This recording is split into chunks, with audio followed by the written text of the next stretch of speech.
Good afternoon. We're going to go ahead and call to order the Town of Hilton Head Island Gullah Geechee Land and Cultural Preservation Task Force meeting, February the 7th, 2022. I want to say welcome to certainly my task force members, staff, and those members of the public who may be joining us. Okay, Teresa, are we in compliance with FOIA? Yes, sir, we are. Okay, would you please call the roll? Certainly. Mr. Simmons, Here. Mr. Stevens. Here. And I will note that Mr. Abdul Malik and Mr. Hens are expected to join us shortly. And Ms. Green is expected as well. And we do have Mr. Campbell excused for today's meeting. Okay, great. Thank you. And with that being said, we will probably need to come back if we have a quorum to approve the agenda and the minutes from our January 3rd meeting. Yes, sir, that's correct. Okay.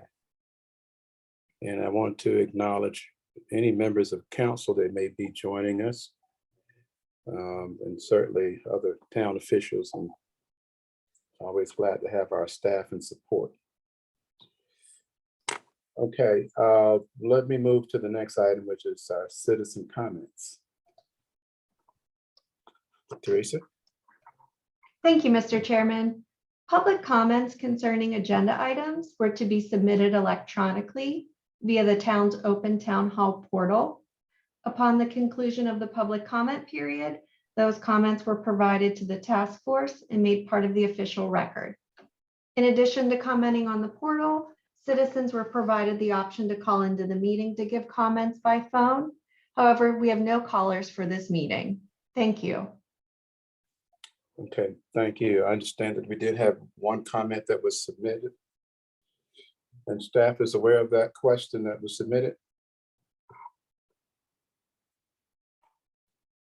Yes, staff is aware. We read the comments. Will we be able to respond appropriately? Let me go on to the next item, which is our discussion items. This is an update of the Gullah Geechee Cultural Preservation Report Top 16 Priority Projects. And we're excited about what we've been able to accomplish, understanding that we certainly still have a lot of work to be done. This is going to be presented by our Historic Neighborhoods Preservation Administrator, Dr. Sharice DeVos. Good afternoon. Allow me to share my screen.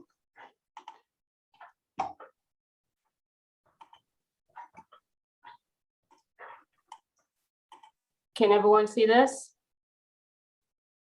Did for a minute. Okay, it's probably on this one. How about now? There it is. Okay. Okay, good afternoon. We've had a very busy year. Status update for the Gullah Geechee top priority recommendations was given at the January 18th Town Council meeting. And the report was included in your agenda packet as well as posted on the town website. So establishing family compound, family subdivision amendments, fast tracking completed applications, promoting the Heritage Library, and establishing the Historic Neighborhoods Permitting and Design Studio have reached completion since the update in October. This makes 9 out of the 16 completed top priority projects. The additional research required for the proposed Historic Neighborhoods Preservation Overlay District will be conducted in coordination with the Island Capacity Study. And I'll turn this part over to Ann Siren, who will explain this further. Thank you, Sharice, and good afternoon. I just wanted to provide an update and some specification to the information that's included in your report. And Sharice, if you want to scroll to page 3, PP4. Yep, next page right there. Oh, go back. One more page. There we go. Thank you very much. As you recall, The Public Planning Committee requested additional research and revisions to the draft ordinance related to the proposed density increase, the proposed land uses and home occupations. When staff considered the plan for doing that research and bringing that back to the Public Planning Committee for review, it made a lot of sense to incorporate that into our island capacity baseline assessment. In fact, that's part of the town strategic plan that was recently approved. If you take a look at that plan, you'll see more information about that island capacity assessment. In fact, there is a workshop scheduled tomorrow where town council will review the project scope with the consultant. So we're at the starting phase of that initiative right now. The information that we gather in that assessment will help guide us in recommendations for the overlay district. And you can see our time frame on that would be finishing up that capacity assessment in the third quarter of this year, and then in the fourth quarter and first quarter of this year and next year, bringing that overlay district back to the Public Planning Committee with the information that we've gathered as part of that study. And I do want to note in the comments that we received, Mr. Scott emphasized the importance of this overlay district, which I appreciate and we are in complete agreement with. This is, I think, a path moving forward that makes sense. It dovetails with our existing work program. And I think we'll be able to provide more details for you and specific dates as soon as we get kicked off on that initiative. I also do want to note that while Mr. Scott made an excellent comment about stormwater and stormwater in the historic neighborhoods, we will get additional information in the information we're gathering as part of the capacity assessment on all factors of development on the island and infrastructure. So some of the information that we're going to gather can make decisions about outside of the overlay district, but can guide future decisions about investments in the historic neighborhoods regarding all sorts of infrastructure improvements, including stormwater. So I hope that's clarifying. Thank you, Charisse. Thank you, Anne. I'm going to go back to the first page that shows the status completion of all of the projects. So to continue, establishing the open air Gullah market will be underway when NIPCA hires its community liaison to run the market. And when this has occurred, staff will present the marketing plan and proposed location to the Community Services and Public Safety Committee. The initial plan for the market to occur was at the Rowing and Sailing Center. However, staff will continue to explore the feasibility of other market locations, such as the Mitchellville Freedom Park, the Low Country Celebration Park, and the Mid-Island Track. And if you remember, you viewed the draft of the education program for the Gullah History and Cultural education program for town officials and employees at the December meeting. And so once staff receives direction and how to proceed, the schedules will be in place for employee orientation and events. The initial recommendation was for the town to support NIPCA in establishing a fund with the Community Foundation of the Low Country to clear property titles. Right now, we're finding that NIPCA is not in a position to take on that role, so staff will be investigating other opportunities in establishing the fund. And as for seasonal and temporary signs, it is necessary to draft new amendments to make sure that the program is in compliance with the sign ordinance.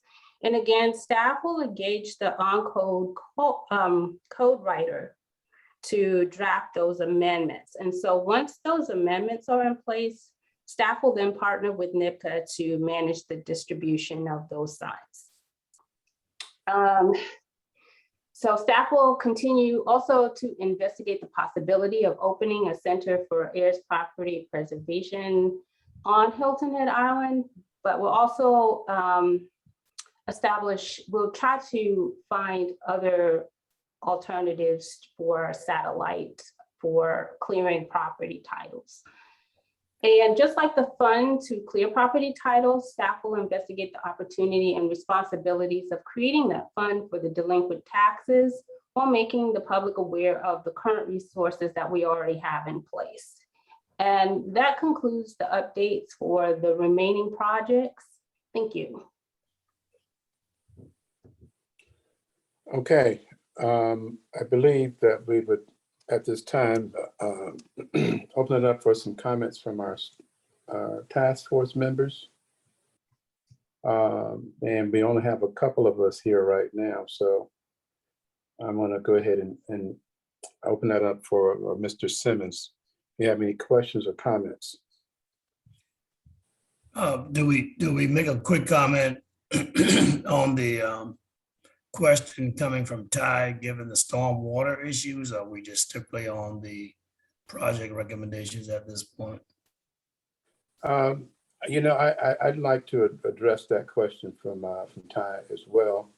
But we do have a presentation for drainage, and that may be something that I believe that Jeff Netzinger might be able to help us with. That's upcoming on the agenda, Yes, sir.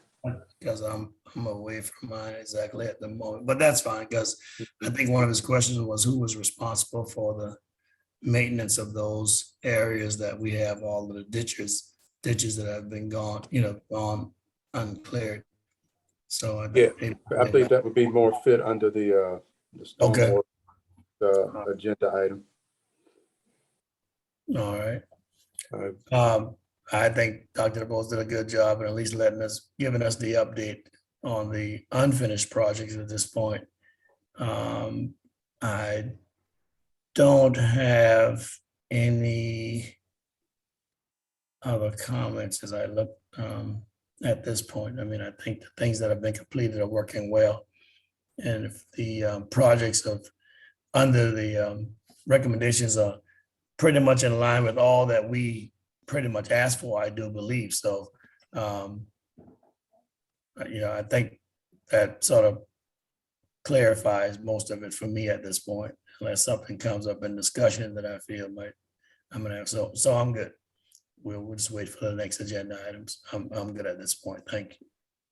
Okay, all right, thank you. Thank you, Palmer. I do see that Mr. Malik has joined us. Welcome. I'm glad you could join us. I'm not sure when you jumped in. We are on the item discussing the update on our 16 top priority projects. Sharice, is it possible for you to share that screen again? I'm not sure if Yes. Ibrahim had a chance to see that. But Ibrahim, if you have any questions. I do have one question, I believe. I caught Yeah. the last part of this is Siren's presentation, Yes, and I just had a question. So as it stands right now, we are talking about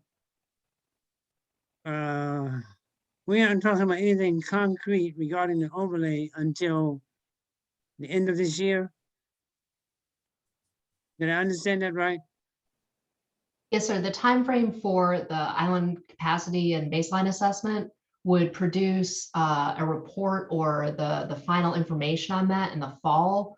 We would need to then coordinate with our code writing consultant to formulate the draft ordinances to bring back before the Public Planning Committee. And our draft timeframe for that is towards the end of the year, fourth quarter of this year, so fall, winter. So fall, winter, okay. Now, Ms. Siren, let me ask another question. In between that time and now, would there be any coordination between this effort and those persons that may be applying for work now to see what kind of obstacles they're running into to be incorporated into the process? Yes, sir, that's exactly right. I thank you for asking that. That's a great clarifying point. It's not as though we are going to stop doing research between now and the fourth quarter of this year. What we want to take a look at is the work that's been done so far and make sure that we're engaging stakeholders who are interested in those changes and understanding exactly what they need from those changes, so that when we get that'll inform the data that we collect. It'll inform the proposed revisions to the ordinance moving forward. So we'll continue stakeholder engagement from now until we start to write those amendments for the overlay district. Okay. Okay, the other question that I have is the one regarding the flexibility that appears to be 100% complete. But now we know that we've had situations in the past where if a person, let's say a person lacked a small percentage of required space, that they can use for development, that those uses were turned down. So to suggest that we have completed site design flexibility, does that mean that if I'm in need of, let's say, just, a small fraction of land to complete a project, that the codes or the town will allow that to happen? Not currently for the entire district at this point. It doesn't relate to the density portion of it. It only relates to the family compound and family subdivision. So those are the amendments we were able to move forward first. And then we're going back to capture that with the overlay district. Well, would it, and again, I'm not trying to be other than I'm just trying to be objective about it. Is it fair to say then that that objective is 100% complete? It is fair to say that it's 100% complete because it does give you design flexibility in terms of allowing the width of the access to be smaller. It allows you buffers and setbacks. You don't have as great as of a buffer and setbacks as you would with the LMO in its current form. So you're able to do that with the family compound and family subdivision. Now, how it also depends on how the overlay would move forward from this point. And it's hard to determine whether or not that will be included at this time in the overlay district. So yes, it is fair to say that that is completed for now. But we will also look at it for the overlay district. And if I could add, Charisse, thank you for mentioning that. And I just want to mention, if there are additional changes that we need to make beyond the original scope of our goals for flexible site design, we're all ears. We want to hear, areas where there are an issue where the code is restraining development. So please, make sure that you're in touch with Charisse. And I would invite the public to do that as well. We've heard a number of comments about folks who have had, issues with development, and to the extent that we can address that in code revisions in the future, we will certainly do that. Okay, all right. So I guess, okay, all right. I think I would be slightly more comfortable if we didn't say that idea of us being flexible with design is 100% complete, or if we noted that that is related strictly to family compounds and family subdivisions. Yes, sir. That point is well taken, and we can make that adjustment for the report. But in terms of right now, in terms of family subdivision, family compound, that is the design flexibility has been completed, and we'll look at it for the overlay as well. I mean, I think what we have, just so you can have this into your thought process, we probably have more individual parcels, or just as many individual parcels that may want to be developed outside of a family compound as we do in a family compound. So I think that is a serious, the idea of having flexibility in the zoning and the setbacks and buffers, it was a major factor throughout all of the conversations that we had with the consultant.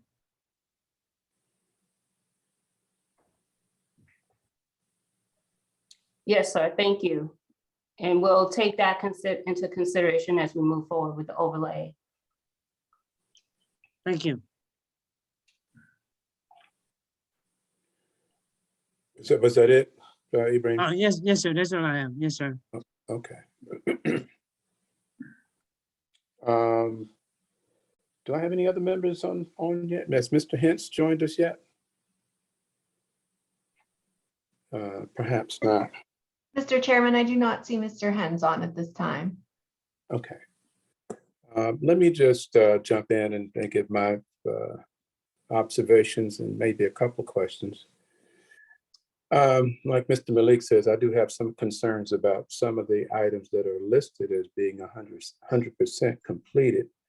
I think that we are doing good work with our task force and with staff.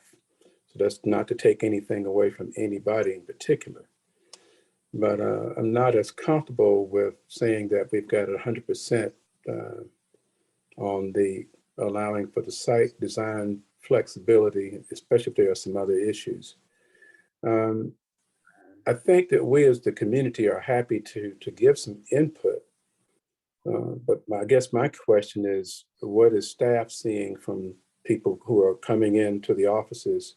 What are some of those major concerns and I guess challenges that we have to different situations, whether it's a smaller parcel or whether it's, as Mr. Malik said, development within the family compound and outside of the family compound. This would also probably be related to the, I guess, the design studio.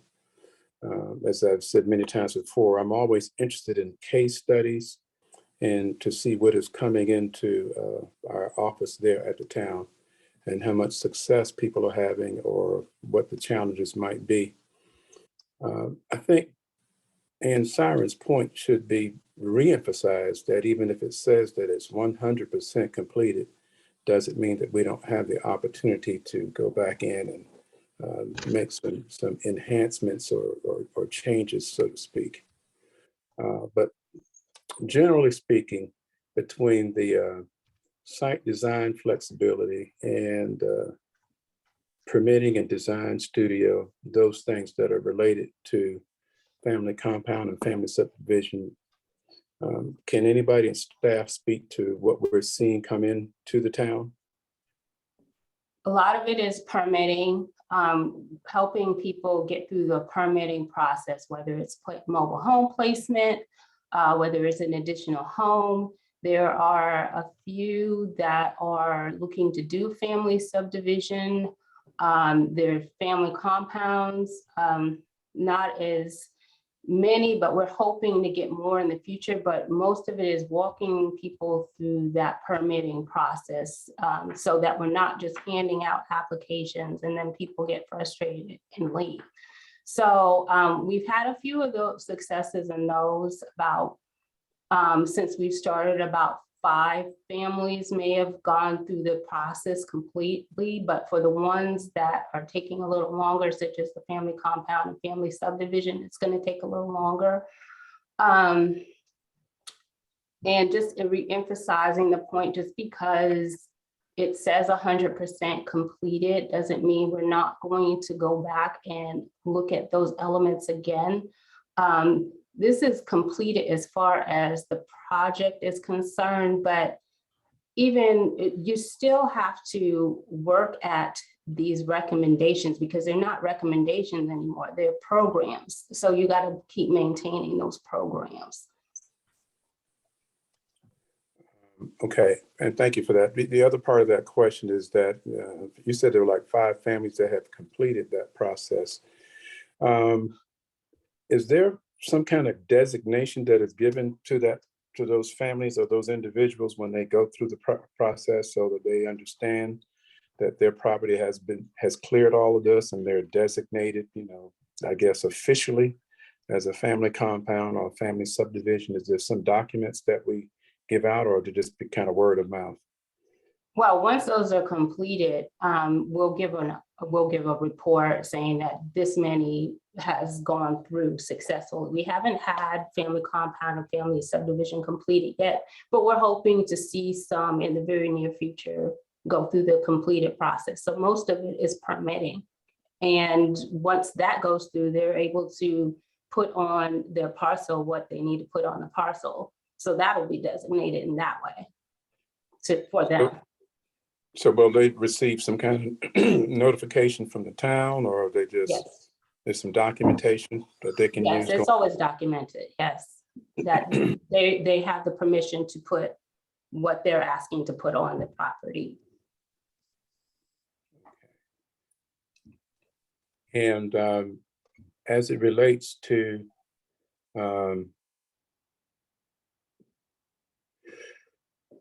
Okay, we've got that part of it. I'm just trying to go back through some of the notes and input that I've received from comments and people in the community. And this may be related to the overlay district going forward. But when we are looking to do family compounds or development on the property, is that then being considered a commercial site? And are we being held to like commercial standards? Have you seen anything like that? No, it's on single family properties only. It's on residential, I should say on residential properties only, not commercial properties. So the only thing that commercial will affect that property is if they're adjacent to that property, but the actual property itself is for residential. Okay. All right. I think we may have some unique situations that we need to come back and look at, but that's probably okay for now.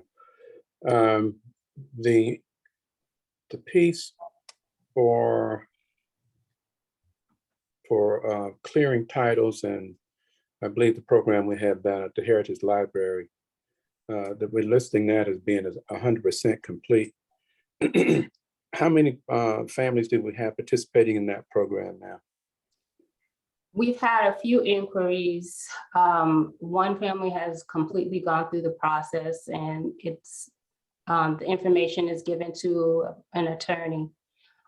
We have another one going through the processes right now, but there's been several inquiries as to how to get into the program, and they have to be vetted first before the clinic will receive them. And vetting means that they have to make sure that they're not currently in litigation, or else we can't work with them until they clear that portion up. Okay, I'm hoping that program will be a little more accessible to people in the community. As you said, I'm glad that you're having some questions and asking about it. But I understand that it's listed as being 100% because the program is up and running. Yes. But I really would like to see more people taking advantage of that. And as we continue to think about ways to get that information out to the community, which leads me into our next question or observation with the outreach to the Gullah churches. We're listing that as 100%. And I believe I saw somewhere some explanations. I can't get but so many screens here. We have a little bit about how that's worked and who we've connected with. Yes, with the 5, the staff has made connection with the 5 historical churches on the island, letting them know that staff is available for any questions or and asking them to help provide outreach to the community. They are included in any kind of correspondence that impacts the Gullah community. There are events that are being held that benefit the Gullah community. So in terms of the connection with it, that is completed. And as all of the other projects, we are, it's always ongoing because you have to maintain those programs. And we're also promoting these in the quarterly newsletter. Anytime we're promoting churches in the quarterly newspaper that we're doing as well.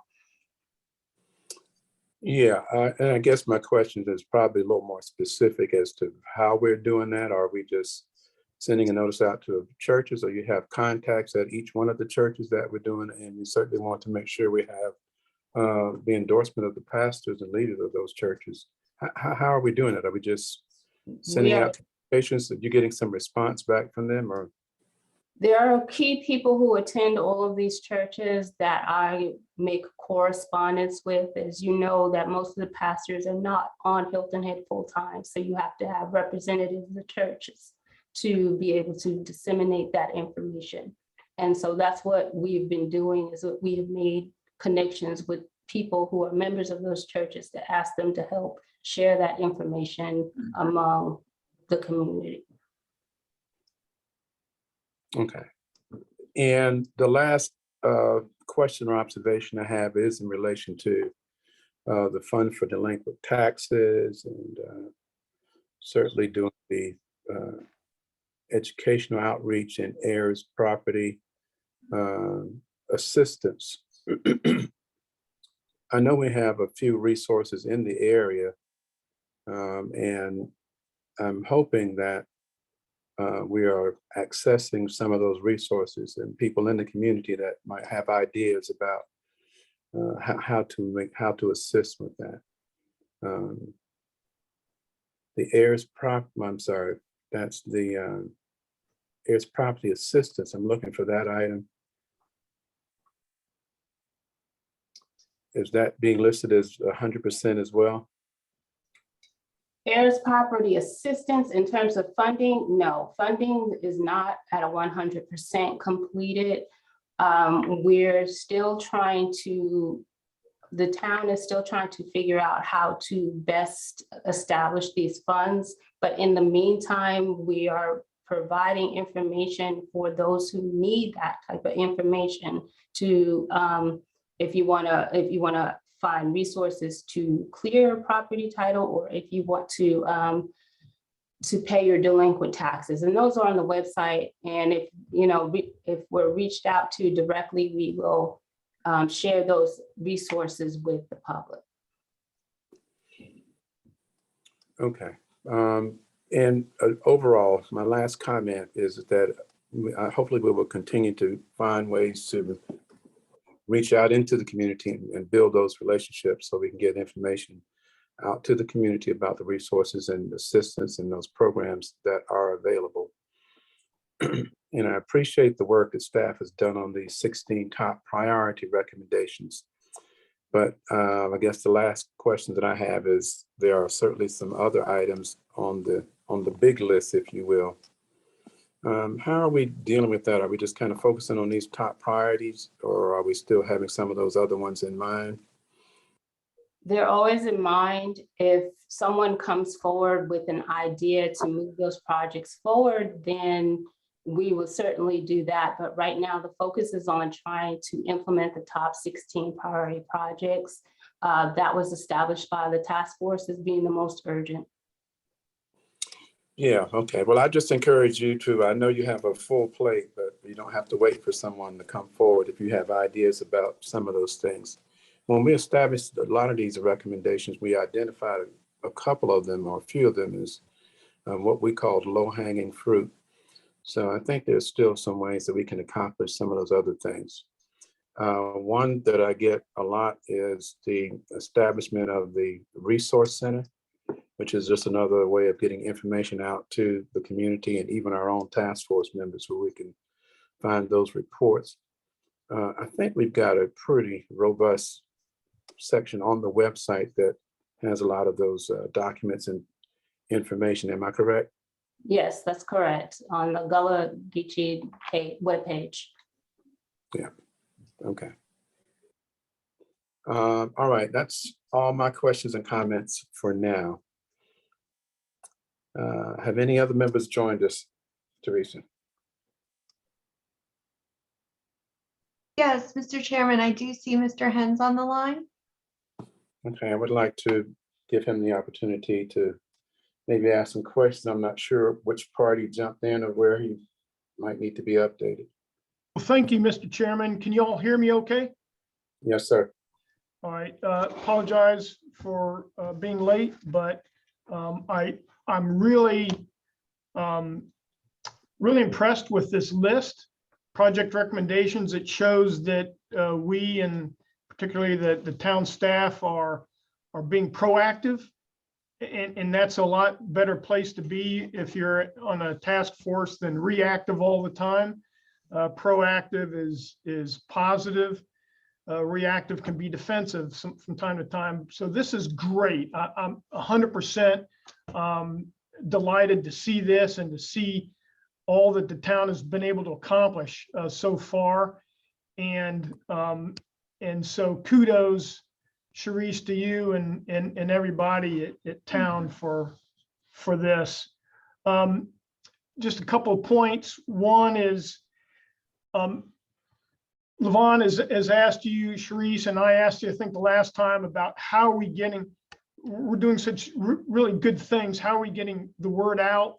And you've answered today and you've answered me, but maybe for the task force, for our next meeting, if you could just give us a list of here's the ways that we get information out to the historic neighborhoods, community, Gullah Geechee community. We do it by, number one, website. Here's the link. Number two, quarterly newsletter. Number three, personal contacts. Number four, brochures. Just what are the ways so that we know what we're doing, and if we have any thoughts on, if you give us 5 ways and we have a 6th, we can make that recommendation. But at least that way, we all know how we're getting the word out, and I think that's really important. If you're doing the work and nobody knows you're doing the work, is the work really been done? So clearly, let's get that information out. That is what we do as a task force. As far as funding for delinquent taxes and clear titles, I just read an article in the packet over the weekend that Dick Stewart from 303 Associates in Beaufort has developed a fund from his family endowment, whatever, foundation rather, that helps fund things of this nature up in their community in Beaufort. And my thought is there's others that are working on these goals. We have partners. We have folks of like mind that would like to, we're all in support of protecting and lifting up our Native Island history and that all, big part of that is keeping the land. Obviously, that's what we're working on here. So if we have others that are doing the same things, maybe, Sharice, we could think about doing a conference, and hopefully it would be in person, but maybe not, where we bring representatives from the various groups together just so that we learn what everybody else is doing. Maybe somebody's found good ideas that would work in other parts of the county, in the region. So maybe if someone wants to make contact with Penn Center, Dick Stewart, and all the various other organizations that are working as we are for this mission, we might be able to form a really neat collaboration that way. And then the last thing is on the recommendation for the open air market. That was one of the things that was mentioned at the historic neighborhoods meeting that we did on January 11th regarding the Mid-Island development. And I know it was mentioned that maybe the proposed Mid-Island Park might be an ideal location for an open air market, because that's where people are going. It's central to the island, and it's central to many of our historic neighborhoods. So that might be a thought for the open air market. And that's all I have, Mr. Chairman. Okay, thank you, Mr. Hens. Mr. Just a Chairman, couple of, yes, please. I wanted to ask if I could go back to something. Yes, sir. I guess there's maybe 2 things. Dr. DeBose, you indicated that the open air market was being funneled through NIPCA, or the program is being channeled through NIPCA. We are partnering with the NIPCA. They're in the process of trying to hire a community liaison to run the market. So yes, we're in partnership with them. Okay, now the question I have is, are there any other entities from the community that are being engaged on coordinating of that effort outside of just NIPCA? Not at this time. We were following the recommendation, but if you have a suggestion as to whom we can partner with, please contact me with that information. And we're happy to have anyone to help channel this effort. Okay. And the second question on regarding the subdivision, the family compounds. There are restrictions on what the family can do with their land for a certain amount of time. Am I right? If they go into the compound? If you do a family compound, you are not able to sell it before the 3-year period is up. If you do a family, if you sell a family subdivision, you will have to go to the regular subdivision requirements before doing that. I'm sorry, I'm a little mystified. I didn't get everything that you said. I was saying that for the family compound, yes, there is a restriction. It's the 3-year restriction from selling the property to outside family members before that period is up. And that's noted on the deed when you do a family compound. Okay. So now, if let's say we have a situation where a family has a real dire situation within that 3-year period, what resource would that family have if they needed to do something other than just live on that land? If the family feels that they are going to sell it before that 3-year period is up, then they would not, it would not be advisable for them to turn it into a family compound. Okay, no, I'm not, I'm saying they've successfully had a compound achieved, but then a situation comes up. Once they have been entitled as a compound, that land is in that restricted mode for 3 years, no exception? Yes, it's in, you can build on it as a family, how it's allowed, but yes, it would have to be maintained within that family. Okay. Can I jump in real quick? I'm gonna see if I can help with this question.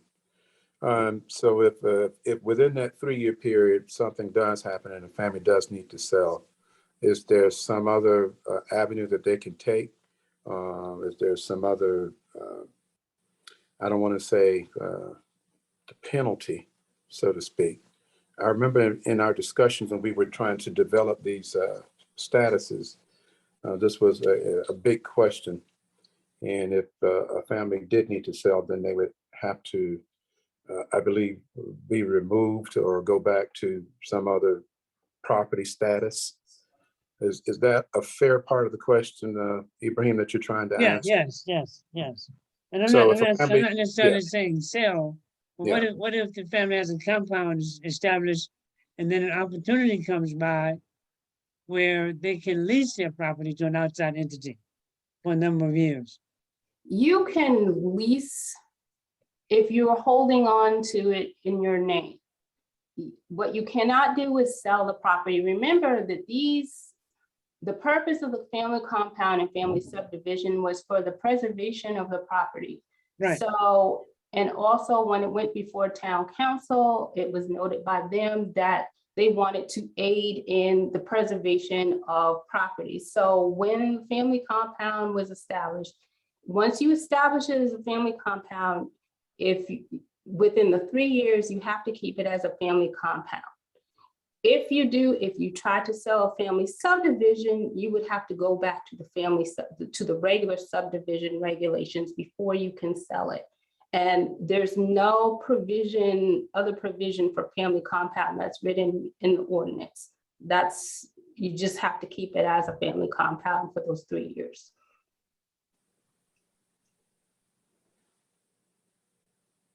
Okay, now let me ask another question. It's just, again, I'm just trying to get some clarity here too.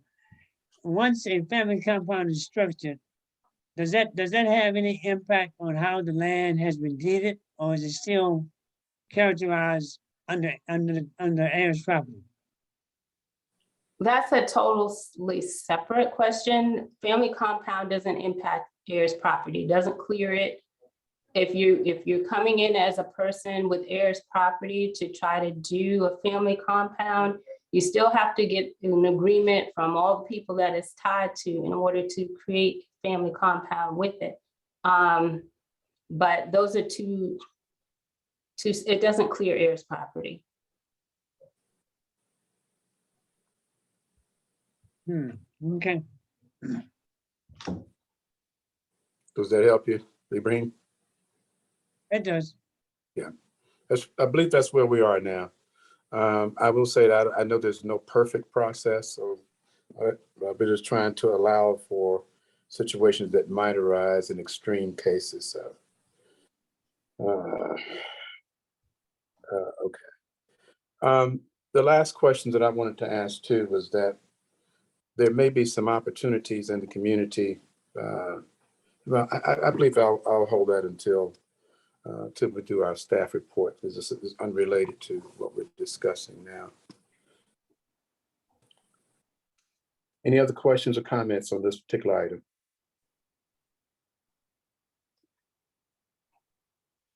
Okay, thank you.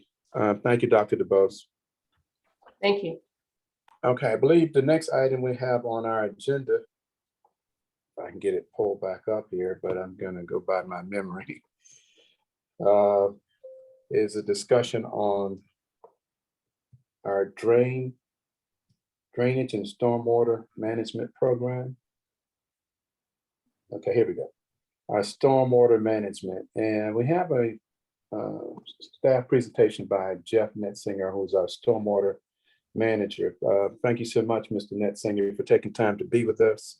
And I enjoyed speaking with you a week or so ago. I think we have some good input from the community, and we certainly appreciate whatever enlightenment and education you can give us about drainage issues and stormwater management. Mr. Jeff Netzinger. All right, thank you, Levon. Thank you to everybody on the committee. I have a presentation I prepared, so I'd like to share my screen and go through that. In the interest of time, I think I'm going to go through some of the earlier slides a little more rapidly than I might, because I want I'm mindful of everybody's precious time here this afternoon, and would like to get to a point where we're having a conversation here sooner rather than later. So if you want to go back and go through any more of these slides that I'm going to run through faster than I would normally do so, we can always go back and discuss them. So here we go. Let's see if this screen share works. So is that working? Everyone see the screen? Yes. Okay. So this is kind of a version of a presentation that generally describes what the stormwater utility is, that I'm able to update and tweak and expand, which is very helpful. So here's what I've done on this for this committee meeting. Updated it and added a few slides at the end that hopefully will be of special interest to the committee. So first, to give a little background on the utility, this was formed in kind of collaboration with the rest of the communities in the county, Bluffton, Beaufort, the county itself. There were heavy rainfalls in the mid-90s, woke a lot of people up to the fact that development was going on at quite a pace without enough attention being paid to stormwater management. A lot of problems. There was a countywide master study that was done that all the parties pitched in on. That came back with a laundry list of things that needed to be done, big ticket items here on the island and in the county, the rest of the county. Hilton had its list, Beaufort had its list, the county had its list, etc. And everyone thought maybe, how are you going to fund this? And stormwater utilities, which is a program that kind of collectively gets a little stormwater fee to have a revenue source to go about addressing these issues, was the decision on how to fund improving and managing the stormwater system in the various communities in the county. So the stormwater utility was was formed in 2001 by intergovernmental agreement. The county collects the fees on the annual tax bill and takes away a small administrative fee for doing that, gives back the rest of the funds that are collected to the various government entities where the fee payers properties are. So Hilton Head gets back, the lion's share, 99 something percent of the fee that's collected to use to provide service here on the island. Since 2001, fees been increased a total of 5 different times based on needs. Again, this is all at the behest of council, maybe based on staff recommendations for what the needs are. Last time it was increased after Hurricane Matthew. Currently stands based on a single family home unit of $150 a year, which goes out on an annual tax bill as a fee. That's part of the bill. And that comes to an annual budget of plus or minus roughly 5.5 million annually. Good portion of that is paying off bonds from a big laundry list of projects that we did early in the teens between 2001, 2005. So we're paying a lot back for improvement projects that we did, but that debt should be retiring here by 2026. So what do we do with the fee? Again, I just talked about all the big ticket projects we did in the 2000s, things like the Jarvis Creek Pump Station, making improvements to some of the channels, large box culvert crossings, replacing where there used to be smaller pipes, things like that. A lot of interconnectivity, draining areas that didn't have adequate drainage, and improving the big drainage systems to solve localized flooding problems, especially where we had repetitive losses, so structure floodings and that sort of thing. So in addition to that, what we're doing now with that is we do an awful lot with that relatively small amount of money. The utility has 5 full-time employees right now. That has been as high as 6, and we might make it as big as 7 next fiscal year. But that's the staff to provide all the services that you see, you're going to see on the next couple of slides. Now, we're not a full service government, so we don't have a public works department proper. We don't sell water and sewer. We do maintain the town-owned roads on the island and the town-owned rights-of-way and the town-owned drainage infrastructure, but it's not a whole lot compared to the total footprint of the island, which I'll get to in a minute. So we have to use contractors quite a bit. So we have contracts for all these services you see on this screen. So what do we do with that more specifically? We do routine maintenance within the town proper, what the town owns, the town rights of way, and what town drainage easements. We operate and maintain 4 pump stations on the island, 3 of which the town paid for and installed and owns, 1 which we take care of because over half of the drainage area for the Lawton pump station which is in Sea Pines, drains the South Forest Beach area. So it's kind of does a combo job, part private only considerations and part public interest. So we maintain that pump station as well. Corrective maintenance. Again, I talked project delivery, corrective maintenance, and capital improvements. The lion's share of what we do these days is maintain the system that we have here on the island. A lot of the large capital projects are in the past, and in general, all the big problems have been fixed. We're looking at smaller issues to make sure the system that we do have installed in most places on the island is functioning.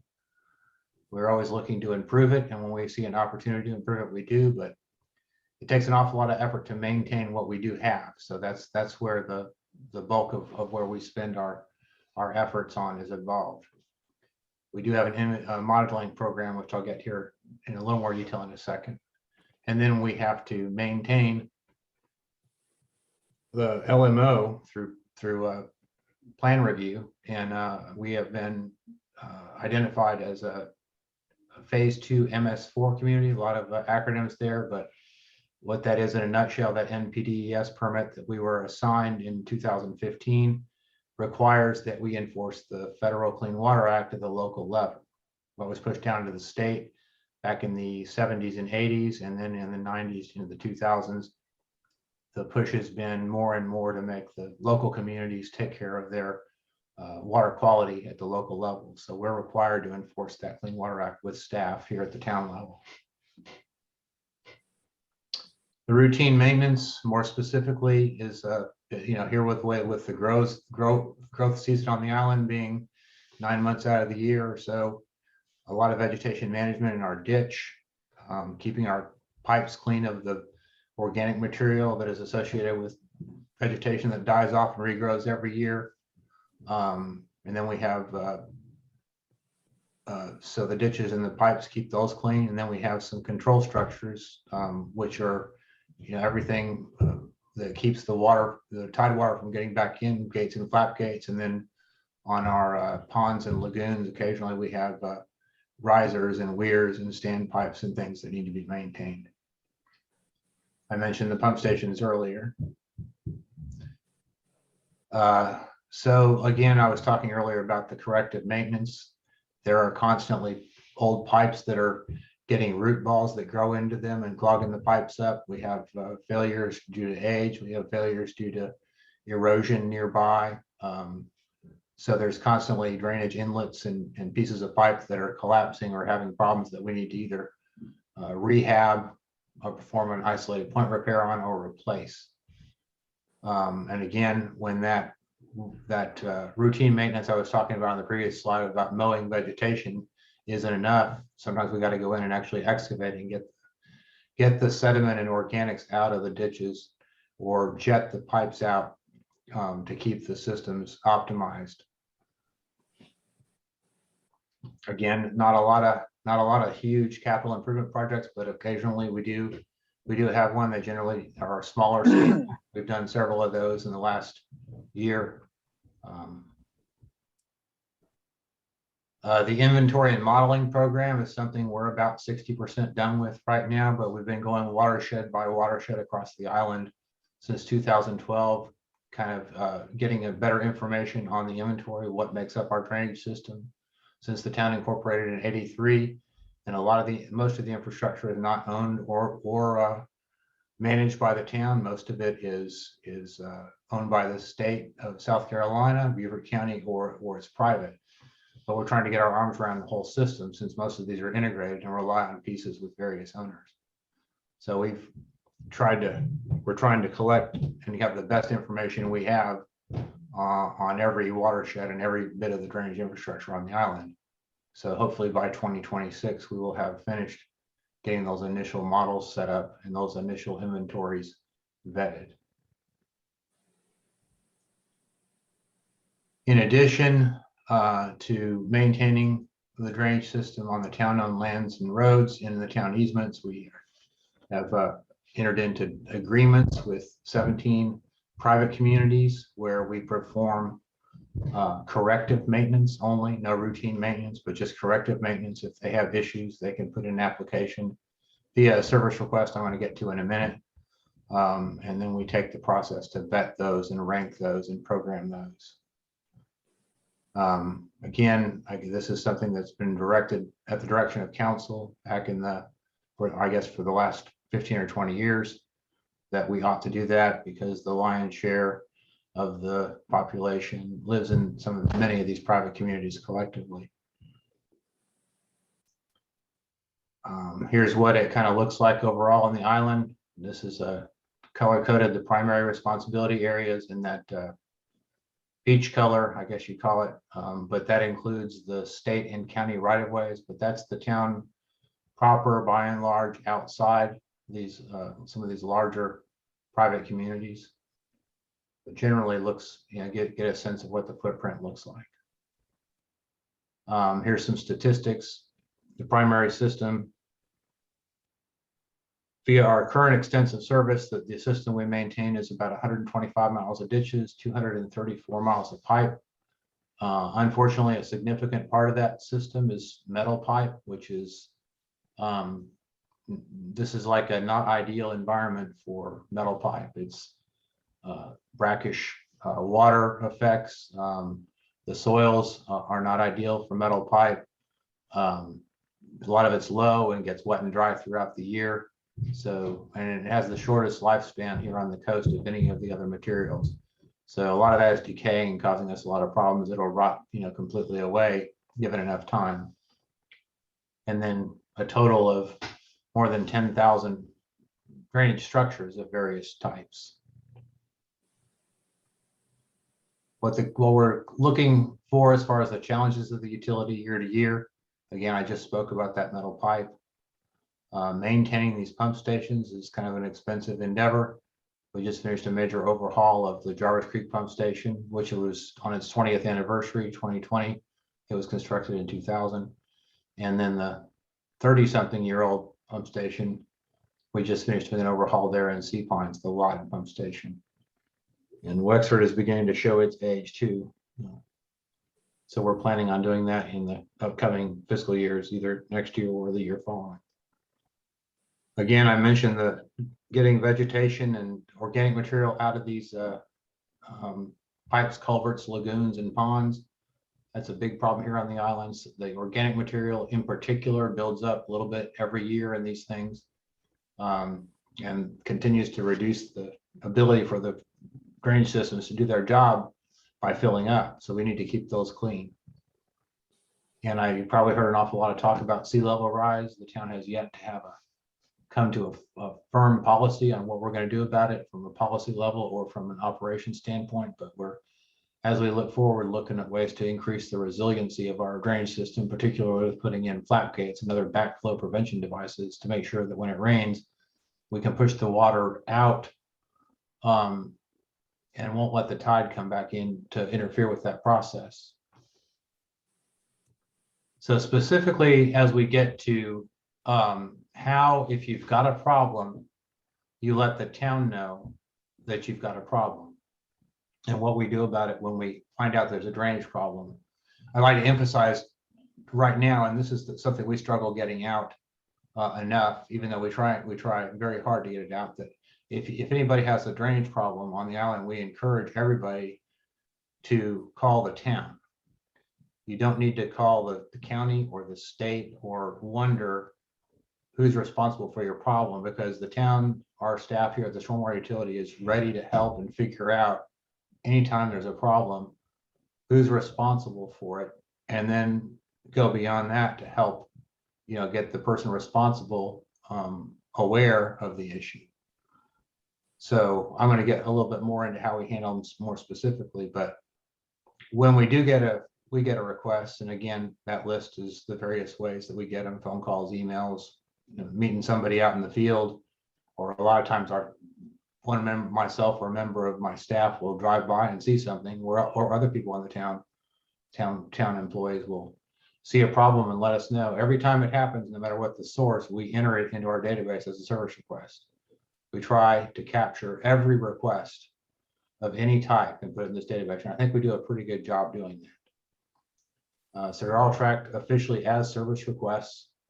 And when we get one, we do go almost every time out into the field to the point of the problem and take a look at it. We take photographs. We try and figure out specifically where it is, the nature of the problem. Is it a collapsed pipe? Is it a plugged pipe? Is it a lack of a pipe altogether?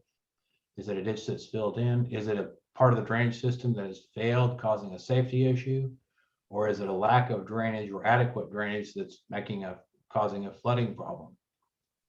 But we do trying to get in the weeds with a real extensive understanding of the problem and a write-up for that. We bring me back into the office and add it to the notes field for the service request in our database. We upload the photos. We generally make a map using our GIS software so that we can do an actual cut sheet of what the problem is and where it's located, and a little bit of a description of it on a map, so spatially it's understood where it is. And then, of course, we need to determine the responsibility. Is it in the town right of way? Is it in a town easement?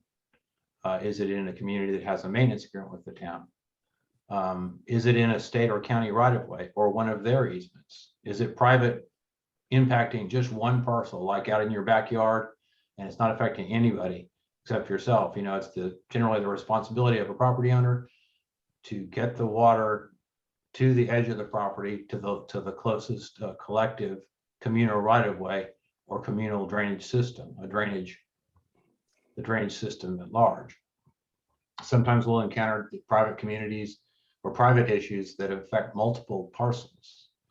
So there it's the town, what we try and do is figure out, hey, is this a problem that's a communal problem? Is it a problem that the town or a government agency should get involved in trying to get an easement so that we have the legal ability to go in and solve the problem, maybe in the short term, or hopefully sometimes installing a system where there isn't one, or making a system that doesn't function better.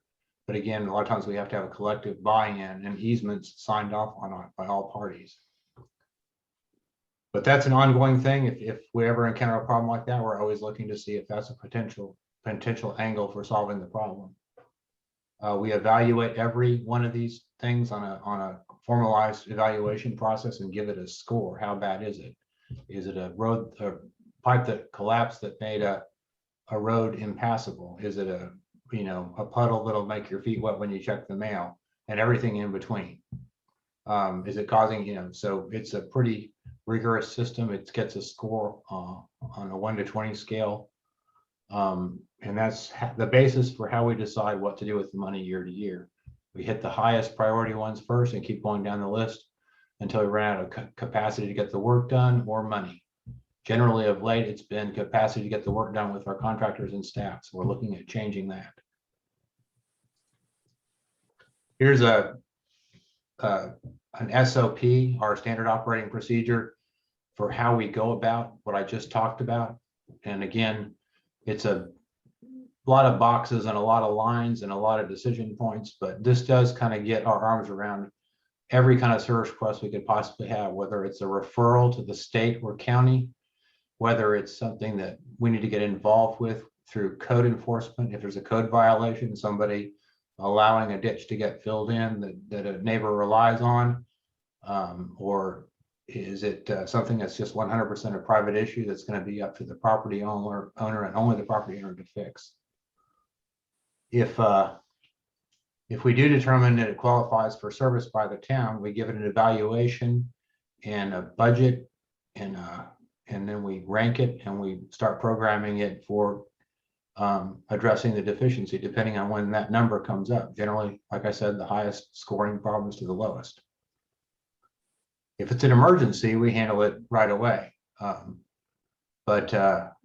that happens all the time. It doesn't wait for a budget cycle if it's an emergency or a super high priority. And again, we continue to document and we try and keep the requester informed. You see all the pink boxes on this. All those pink boxes are notify the person who told us about the problem, notify the person whose problem it is, and keep them in the loop from the beginning of the process to the end. And again, all those big containers, the little cylinders in, I'm not sure what color that is, a yellow, I guess. Those are where we update our database. We're constantly documenting so we can go back and check until a request is closed. And so we cradle to grave, from the service, first time we get a call on the service request until we close the request, it's documented and tracked. Even the most minor things we will enter in the database, and if we close them, it will be written down in our databases to document as to why we closed them, and did we notify the person if we did.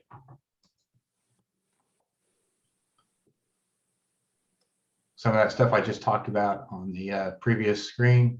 Again, the tracking is really important to us, the documentation, but the outreach, and then trying to help everyone figure out where they go. If it turns out it's a state or county problem, we encourage the requester to contact the entity directly, and then we follow up with them as well. We track all referrals. We don't just say, oh, that's the state's problem, or oh, that's the county's problem, and let you go, or let the resident go looking for the other agency. We follow up with the agency. We maintain a list of referrals to the county and the state, and we meet with them periodically in the field and via email to check on the status of the list. And if we have some that we think the residents of the town, it's really negatively impacting and they're not getting to it quickly enough, we help them prioritize their list for our citizens and residents.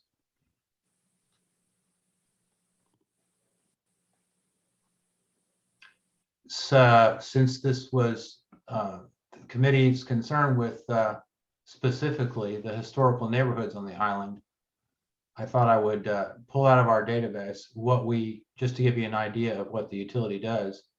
And this kind of focuses on the service request process and what we have been doing, what we're currently have on our slate. Again, the information you're seeing on the screen, I'm going to get to some slides that are going to follow. They're going to focus a little bit more closely on each of these historical neighborhoods. But this big picture gives you a sense of how we track this stuff in our database. And again, our database is not perfect yet. We're getting much better than it was a year or two ago. We're getting up to where, you know, you're upwards of 90% accuracy on the, for instance, the color coding of these stars. You know, with the red meaning they're open service requests we're tracking that have a score, and they do qualify for service by the town. You move down a little bit to the white stars. Those are where we have previously provided service based on a service request. The yellow stars where we've determined that it doesn't qualify for service. But if it's yellow, it also means had not been referred to a state or county agency. And then the last two, the blue and the purple, are referrals, whether previously addressed and or closed by the agency, or they're currently active open referrals. I do have between these next 8 slides, I think we have all 14 of the currently identified historical neighborhoods. It varies an awful lot which one of these neighborhoods you live in, not only the size, but sometimes just because there's more public road ownership, which would very often leads to more requests. But you can see, and again, it is a little bit difficult to see, especially in this presentation format, and I'd be happy to provide this presentation for your review. And of course, like I said, we're constantly improving this. Even when I was looking at these maps, I realized there's a few errors, but didn't have enough time to correct them all. But I do have staff working on making sure that each one I noted was incorrect is being worked on right now. So here's what it looks like in the Stony area. You can see there's not a whole lot compared to some of those other slides you saw on the big map. But again, the coding here shows the road ownership as we understand it of the town and track it. So green roads are county roads. So if a problem's on a county right of way, that would be part of their system and they would be responsible for maintaining it. If it's a red line, it's the state of South Carolina SCDOT, and we would refer it to them. And as you'll note on several of these, you know, when you get to these blue lines, the town-owned roads, you're going to see by and large, it's not very many because the town got here last. And since 1983, we haven't installed or constructed a whole lot of roads. We've taken over a couple of roads, a few roads, but we haven't built very many. So most of them were already owned by the county or the state when the town incorporated, or they're private and have been. So you can see an awful lot of private roads, for instance, on this one. And again, when I finish, I'm going to run through the rest of these a little more quickly so I can get back to anybody who has questions. So here's Squire Pope. Again, sometimes the scale to get one, this one's bigger than many of the others. So it's maybe a little bit hard to grasp, but you've got some state right-of-ways in here that are a lot of it. You can see that the preponderance of the pink are private roads. You know, on several of these private roads, we are in the process of getting easements along these roads, at least to maintain the drainage. And as you all are probably aware, some of these other roads we're trying to get right-of-way on so that we can not only take care of the drainage infrastructure along the roadways, but also pave the road. So it's kind of related, our dirt road paving program, you know, because that needs, you know, acquisition of right-of-way. But of course, if we can manage to be able to take over responsibility for a road, we'll take care of the drainage system associated with it as well in most cases. So for instance, if you see Blazing Star down at the bottom end, just outside the Squire Pope limits, I think that's actually in Little Stony. We paved that road and put a drainage system along Blazing Star. We're trying, for instance, along Cobia Court to get 2 of the remaining easements. We have 4 of 6 to get the whole first half of Cobia Court, where we have a drainage easement on it, so we can correct some issues there. This is just some specific examples of things we're working on. But again, every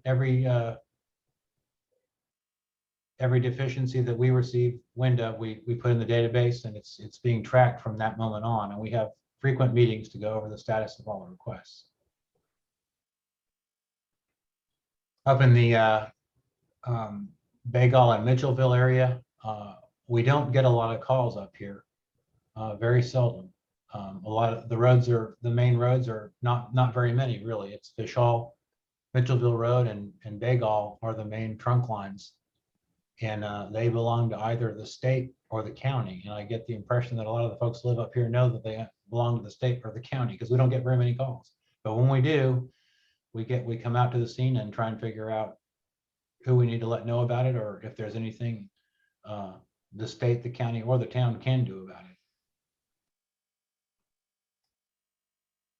This is Grassland and Big Hill.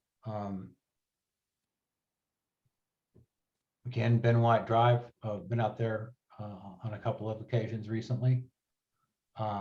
Again, these dots, these stars go back to 2010. So we're looking at now what's an 11-year history. We started using this database, started building a database in 2010.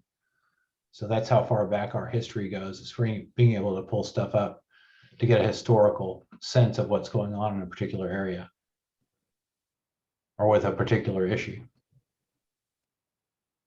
This one, again, is where the scale is getting stretched out quite a bit. But we can provide a map to anybody who needs one of any zoom up, because all these, we can generate these maps rather quickly.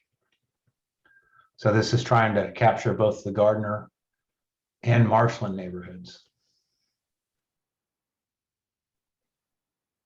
And then Chaplin.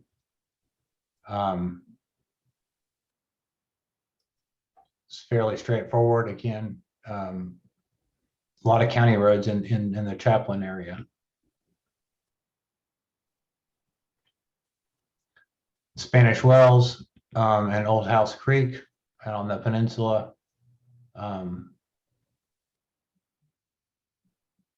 We have, you can see a kind of a lot of work that's been done. There's a lot of closed requests where service was provided, and a couple of open ones. Sometimes the open one, we're trying to get an easement. Sometimes we think we should fix it. We don't close it until we get to the point where we have no other options. So a lot of times they'll linger open because we're trying to get easements. And the Jonesville Peninsula with Jarvis at the end, again, I don't know if there's a town-owned road on the Jarvisville Peninsula, but I'm sorry, on the Jonesville Peninsula, but we do track anytime there's a service request, we go out and help figure out who's responsible. I think that's the last slide. So I hope I gave you a good sense of what we do. Any questions? And I hope I haven't been muted this whole time.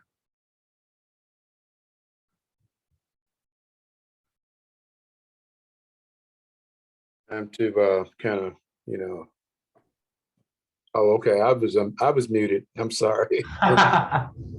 Thank you, Jeff, for taking the time to put this together for us and make it a little more specific to our historic neighborhoods. And that is a lot of the questions that we have. I want to try to go in order or some order. I'm not sure if Palmer Simmons is still with us. I know he had to leave at some point. Teresa, is Palmer still with us? No, Mr. Chairman, he had to drop off. Okay. All right, let me go to Mr. Malik, Ibrahim Malik. Yes. Thank you so much. There's a lot of information that you shared with us, Jeff. So I don't know if I may have quite a few questions, but I don't want to sound less than informed because you gave a lot of information, but I do have several questions. I think I'll start with the one about the budget. Yes, You had 5.5 million, you said. That comes completely from property taxes? it doesn't come, it comes from a stormwater utility fee. So the stormwater utility is a utility akin to a water service or sewer service. Except for the fee payer doesn't receive the bill from the utility there. The stormwater utility is intended to provide maintenance and improvement service to the stormwater systems, which are, again, of a common benefit to all residents, kind of like roads. So, but Okay. it goes, it's put on the annual property tax bill. It's listed lower down on your annual tax bill. That was just Okay. the vehicle of convenience to make sure that the fee payers. So that fee is the same whether I have a $100,000 home or whether I have a multi-million-dollar home. Okay, so that's not the case. And again, when I was said to tell us what you do with the stormwater management program on the island, that's actually probably a series. So I tried to give you everything all at once, but I could do a whole 30 or 40 minutes on just how the fee is arrived at. But just to give you the basics, everything is based on this thing called an SWU, which is just a standard unit that's based on an average size home, which on Hilton Head Island we have identified as 4,608 square feet or something like that. I forget what the exact number is, but it's real specific. Or maybe it's not even that big. But anyway, that's a tier 2, which is the average. If a home is a lot smaller on a relatively smaller lot, but still a family residency, it's only like 0.8 of that. And if it's a really big house, it's like 1.5 times that much. So if it's a really big house, it's like $225, or I'd have to get the specific numbers, which I can get to you. And then there's different fees for apartments, condos. So, And, okay, so that, but I think that one of those first slides you showed said that the fee went from $40 per yeah, payer to $150 or Yeah, something like I that. will That's go where I back got to- that from. I'll go back to that slide. And again, I can give you a list of all those fees currently. When it was, again, this is that $40.03 for a single family home. That's every time we're tying the fee to a specific dollar amount, it's always based on the tier 2 single family home, which is your average size single family home. Okay, And then everything else is scaled up or down off that. Like an apartment is always a fraction thereof. A townhome is always a fraction thereof, but the fractions are always the same. okay. So I guess a part of my question is, your current budget of 5.5 million comes totally from that fee? Or Yeah, are there so- outside so- sources? No, so let me give you the rest of the story first. I'm going to answer this question in 2 parts. So even though the fee is based on this single family home unit, the majority of the fees, as far as ours are collected, is actually more for commercial, because when you do a commercial property, we're not charging it like this. We're charging it largely on the amount of impervious area. So say it was a Publix grocery store. They would have the rooftop of their building and their parking lot and their sidewalks all counted as impervious surface. And that's the lion's share of a calculated fee on a commercial parcel. So a commercial parcel is going to pay a lot more relative to a single family home. And yes, all of the money that the stormwater utility has only comes from the fees that are issued every year to all the property owners on the island within the town. And the fee varies from parcel to parcel. So there's 20-something thousand accounts, 21,000 accounts. Okay, I seem to remember a conversation that the town manager, Mark Orlando, had with some of our leaders, that there were federal funds that could potentially be available for infrastructure improvements. Yes. So that would be that is separate monies that we do go after. For instance, we Okay. just applied for a couple of grants this year to make some capital improvements, some resilience improvements to our stormwater system at some of our key outfalls. You know, so we're gonna apply for 2 grants, but whether or not we get those grants is unknown. There's a lot of people going after this grant money. Okay, But, right, right.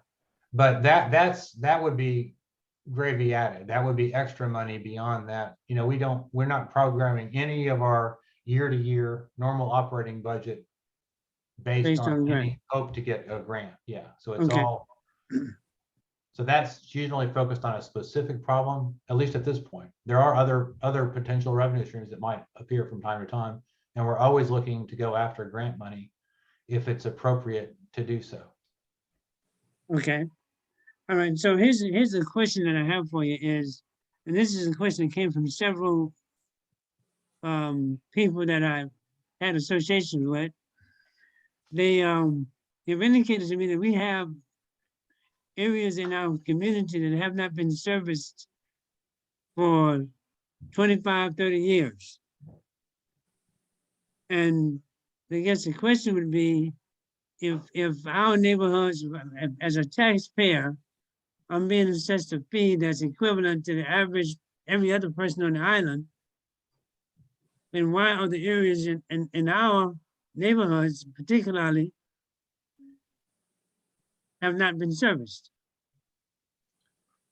So that's a really, really complicated question when the rubber hits the road, because the town does have some ditches and some roads that we own. So if we have a road that we own, the town owns the road and goes along the sides of the road and maintains the ditches and pipes.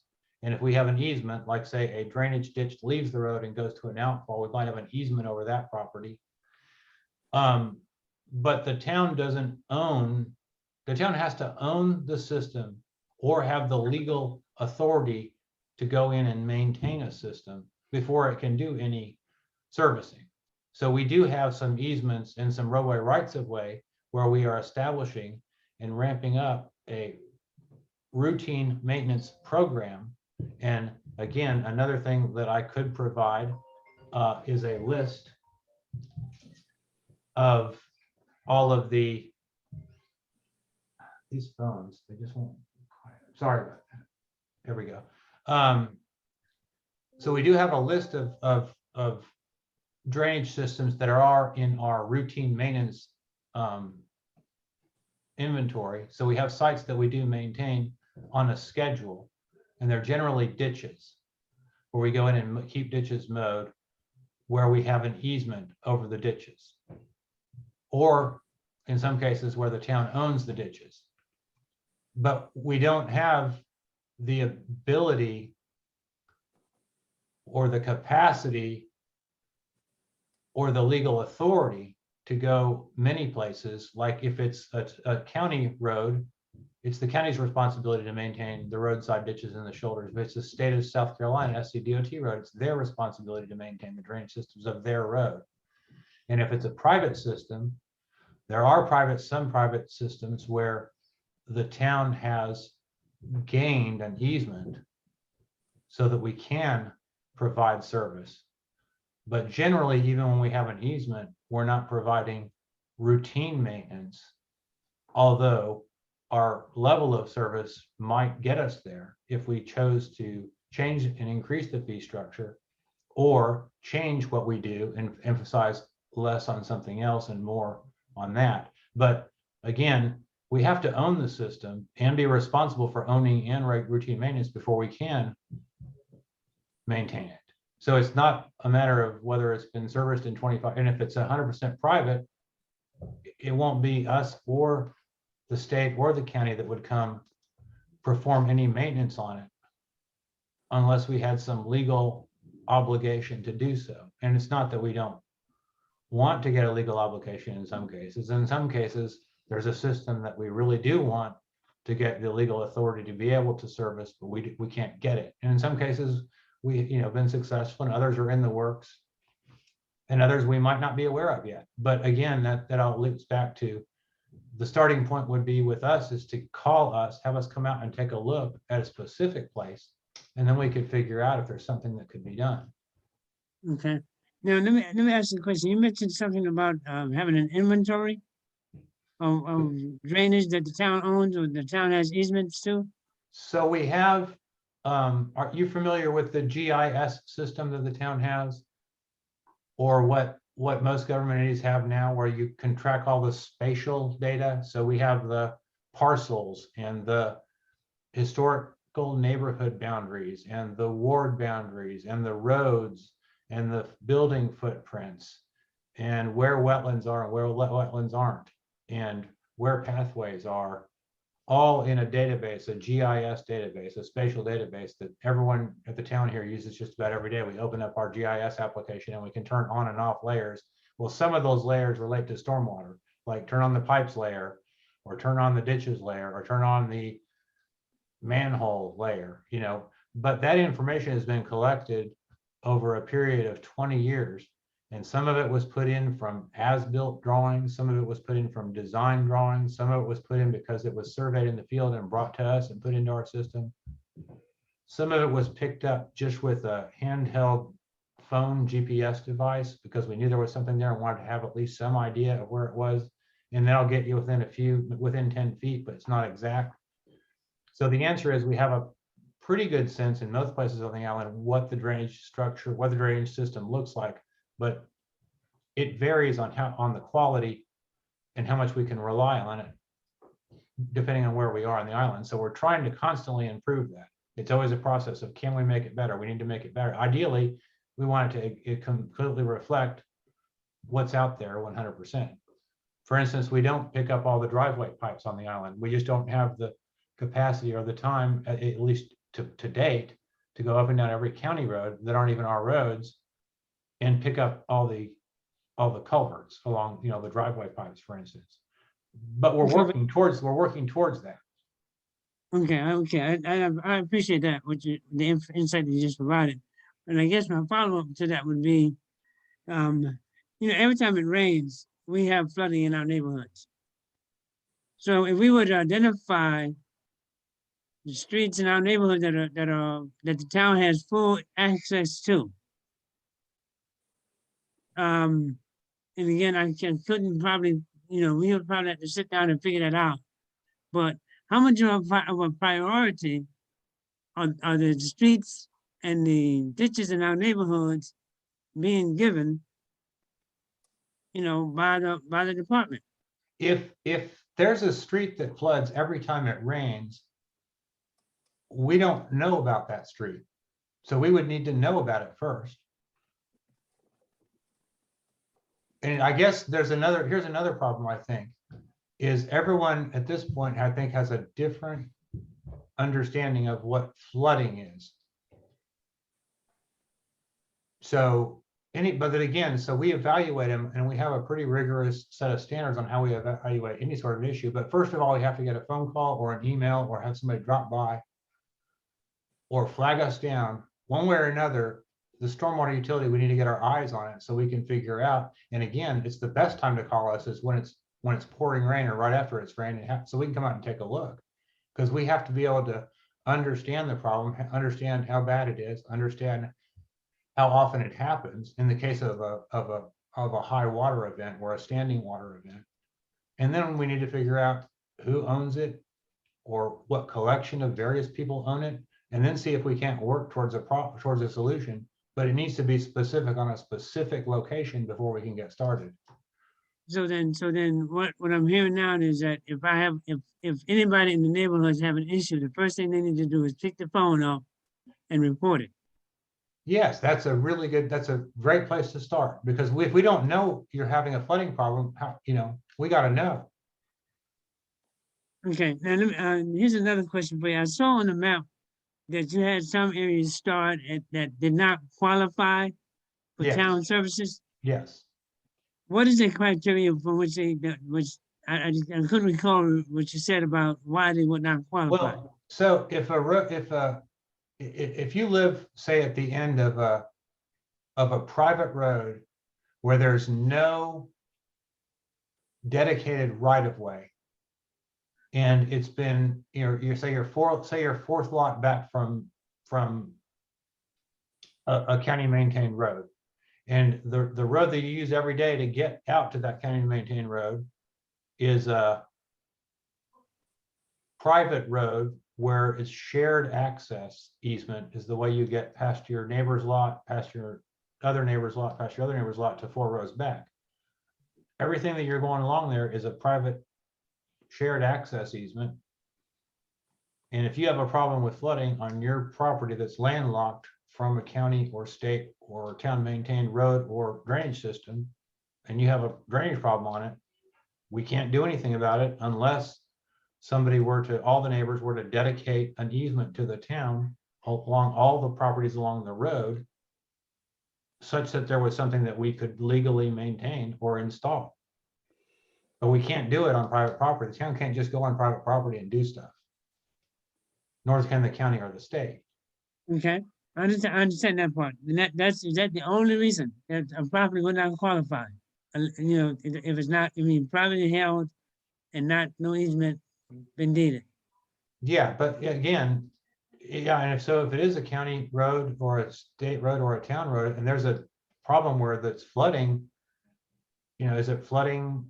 We want to know, period. Even if it's, again, if your ditches are filling up and then after it rains, the ditches on the county road or the state road go back down, that means the drainage system is doing its job. If it's covering the pavement up every time it rains to where you can't drive a car out, that's a problem.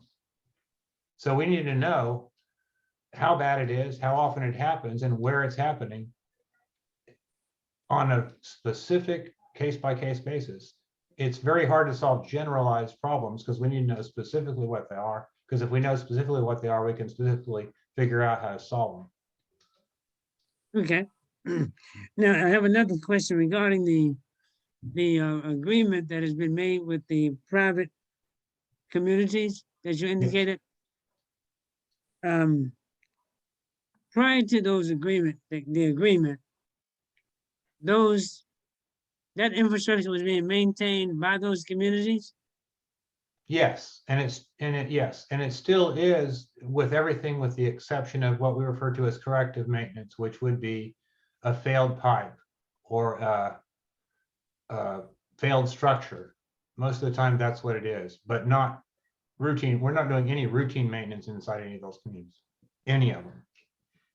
So now let me ask, you want to ask this question right here. When you say you have a contract with them, does that mean you're contracted to provide the labor and that community pays you for that labor?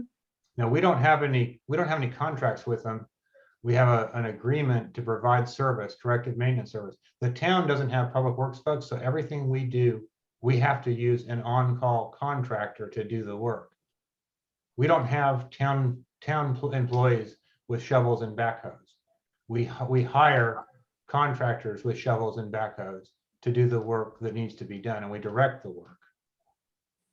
So if let's say a community, per se, in the private development had an area that wasn't maintained by them for a tremendous amount of time, and now that area is completely defaulted or clogged up, you're saying now that the town is in agreement with going in there and fixing that problem, correcting that problem on their behalf?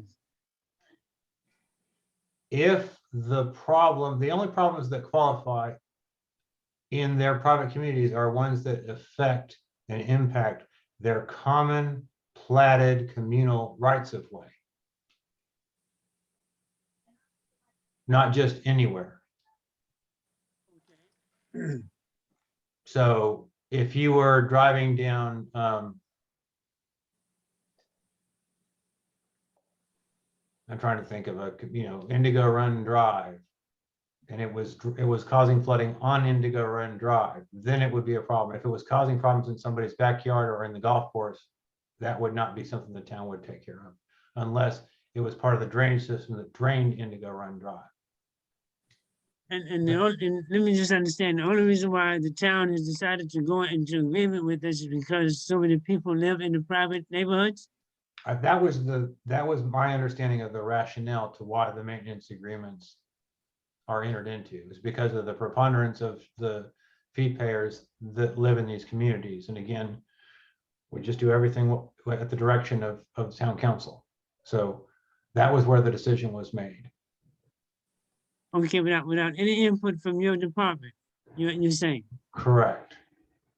Okay, so then is it feasible that the town could enter an agreement with the neighborhoods to have those areas that in our neighborhood that haven't been maintained for these many years,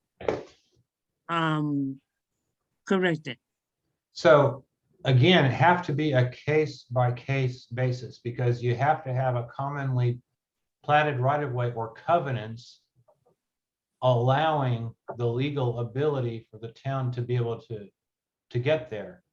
Generally, if you're out and you're not in a planned community, there isn't dedicated common space that collectively can be conveyed.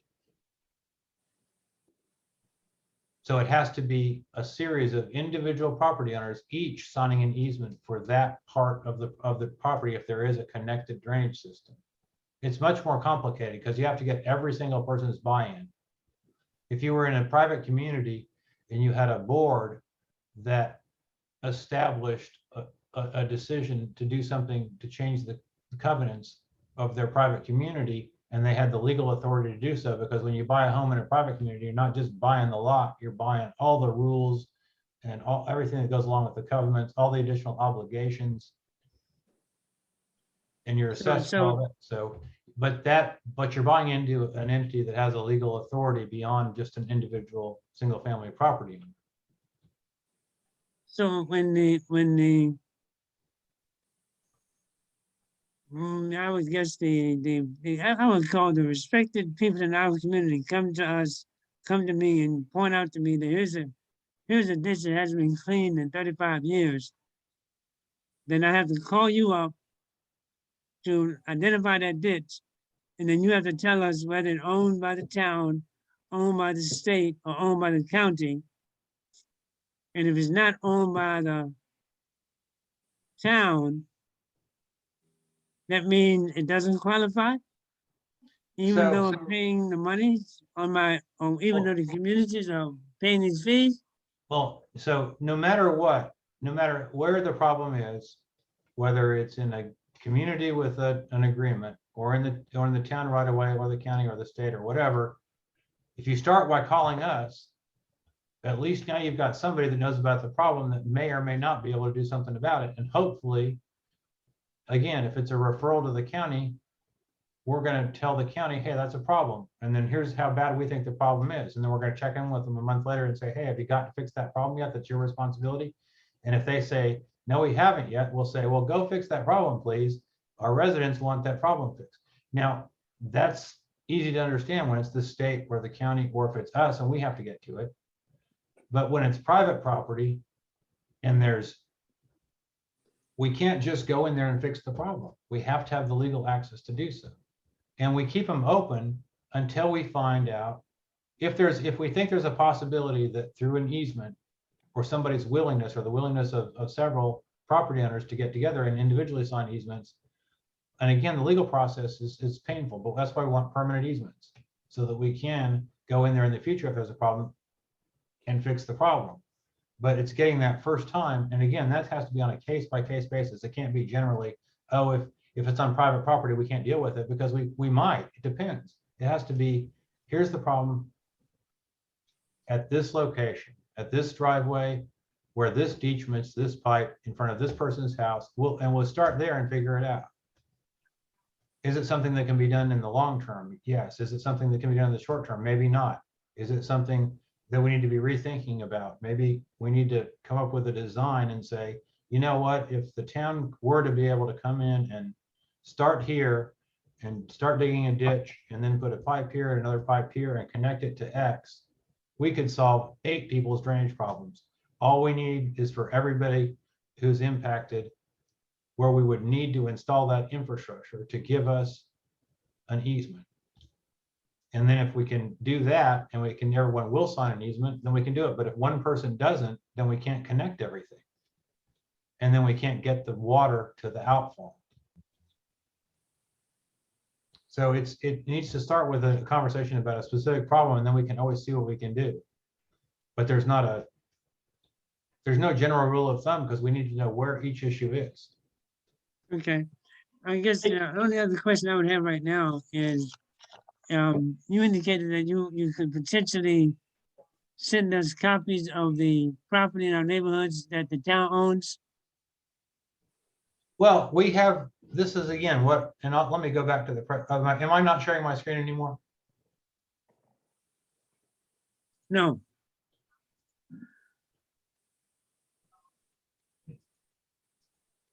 Am I now? Okay, there you go. Yes. Okay. So if, say, you wanted a map that looked like this, again, this map is not 100% accurate, but by and large, it's pretty accurate. And if you want information in a particular area at a particular scale, whether you want to look at just Mitchellville or whether you want to just look at Palm Tree Place and see what we have, we can work with you to get a map for you. We can make one. We can turn on and off layers. If you want to say, hey, can you show me what you have for trees or what you okay, have for your wetland inventory? We can show you what we have in our database, but it's, again, it's not perfect, but it's very helpful. okay, all right, that's good to know. Okay. Thank you very much. Okay. Thank you, Ibrahim. That was a lot of questions and a lot of information. Mr. Hintz, you may be one of the only two Yeah, left. Jeff, good presentation, and it's good to know that we've got folks that do this. I mean, it's very critical, obviously, and so thank you, and particularly thanks for providing us with information on, hey, there's a drainage issue. Who do you call? So now we know. Just my only question is on the easement that the town would need to get if they were going to do some work on property where they don't own that property. Is that a temporary easement just to fix that one problem that one time, or is that a permanent easement because of what you may be doing to fix the problem? We like to get permanent easements so that if there is a drainage problem that's affecting multiple people, I mean, why have a town if you're not doing stuff like that, helping the community? So we want to get a permanent solution if there's a drainage problem that we can help solve communal drainage issues. Again, can't be focused on just one individual's lot, but if more than one property owner is suffering, that's the beginning of a point where we can start to look at doing a long-term solution. But a permanent storm drainage easement is where we want to go. If we're going to bother going through all the legal stuff that is required, the painful legal stuff that's required the first time around, which is to get a plat done and then record it and then get an easement signed and recorded, we want it to be a permanent. Thank you. We can go in if necessary, if there's an emergency with a temporary right of entry, but that would not be something that we would normally do because that's stopgap and that would not necessarily be beneficial. So. Was that it, Tom? Yes, okay, thank you. Again, Jeff, that's a lot of information and it's good education for us. And I believe you said you could share this presentation with us. I remember when we met and discussed earlier a week or so ago. Yes. And again, appreciate you making it more specific to this meeting and to our historic neighborhoods. Ibrahim covered quite a bit, but I have a couple of other things that I want to ask about some of the things that we hear in the community. Let me just start by repeating something that Ibrahim said, and maybe we found out a little more information today as to whether it's perception or whether it's real about why the ditches and drainages and the problems that we have in our historic neighborhoods maybe have not been maintained to the standards we would like to see. I think that generally speaking, I don't have to tell you and most of the people on this call that the overall development and establishment of the town has impacted these historic neighborhoods. The one slide that you had that showed that 70% of the properties, I believe, are behind in our PUDs. What has happened in those developments has affected those properties outside of those PUDs. Again, there's a perception that maybe that has given some priority because they are 70% or because they pay more or whatever. I think our job as a task force in preserving the Gullah culture as it is being impacted by development is to certainly bring awareness to those things that are affecting those areas outside of the PUDs. When we start to identify whether it's a federal road or a state road or something that's owned by the town, as you said, thank you for that. We have to first identify the issue and the problem, and then try to search for the proper resource for the solution. But I think that the problem is certainly a lot larger than that because of what's been happening with development and what I've learned from my time with the Planning Commission and watching the development of the town. When we start talking about impervious surfaces. And as you mentioned in the historic part of it, it's never more evident than when we have storms or significant rain or water events as to where that water is flowing and where it is a problem. So I'm saying all of that to say that I think that there is certainly a overall problem that we have with the system that is affecting the historic neighborhoods. And that is something that we certainly want to look at comprehensively. In your dealings with the town, the county, or the state, is there the ability to, I guess, maybe foster some ideas about how to resolve those issues with the county and with the state as it relates to maybe it's not your ditch or maybe it's not your road, but we have an approach or a solution to it. And I'm trying to be a little more proactive, as we had said earlier in the meeting, instead of being reactive, where we can identify some of those areas. Do you have the ability to, foster some of those initiatives? Gosh, I hate to put you on the spot, but I that's a think you tough may have, question. I think you may have touched on a whole number of questions all at once. So the way I see it is that one thing that tends to be a problem, I almost venture to say, to a certain extent at the town level, to a greater extent at the county level, and maybe even to a greater extent at the state level, as far as the road ownership is concerned, it's not just fast food places and landscaping companies and everybody that's having these labor problems. These DOTs and these counties, they're having a lot of labor shortages, more so than even financial. I mean, and then we're experiencing with our contractor capacity and some of that. I mean, it's getting people to do the work is a big challenge. I think some of the stuff you see not done that's lower priority for instance, say the county referrals, and we say, call the county and say, hey, we let you know about that problem 6 months ago. Could you please come fix that problem? And then it's 8 months. And could you please, yeah, we're getting to that as soon as we get a crew. And as soon as we get our machine X fixed.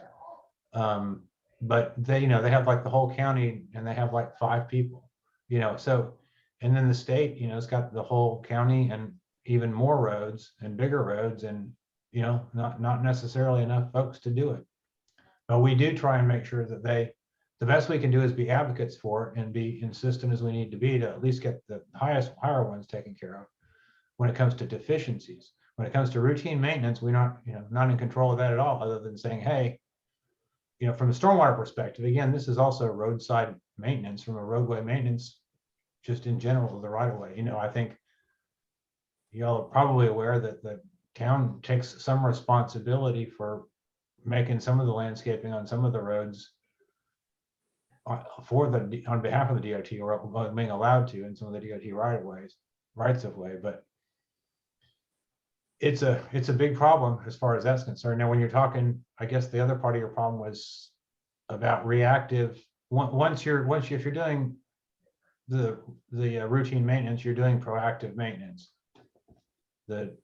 Everything that we do outside of the stuff that we own proper is only corrective maintenance, which is by nature reactive. We would love to get into a proactive management solution where we're replacing pipes before they fail and that sort of thing. But we're a long ways away from that, just with our capacity to do it.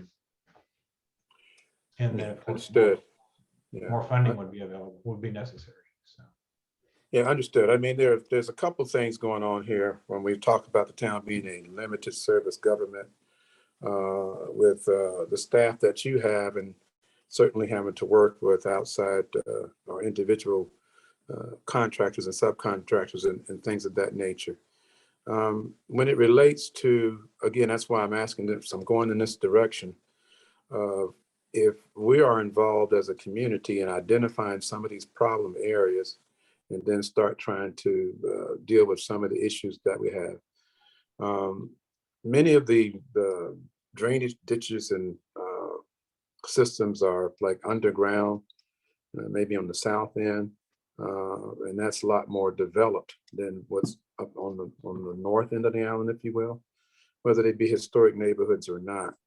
But those are some of the concerns I think we have as to maybe dealing with some of these problems and having the same kind of attention in these areas where we're outside the PUDs. And that certainly includes the historic neighborhoods. So again, I want to offer up that we look at a lot of these issues comprehensively. I also believe that this is going to be related. I hope staff is still paying attention. I know it's been a long meeting.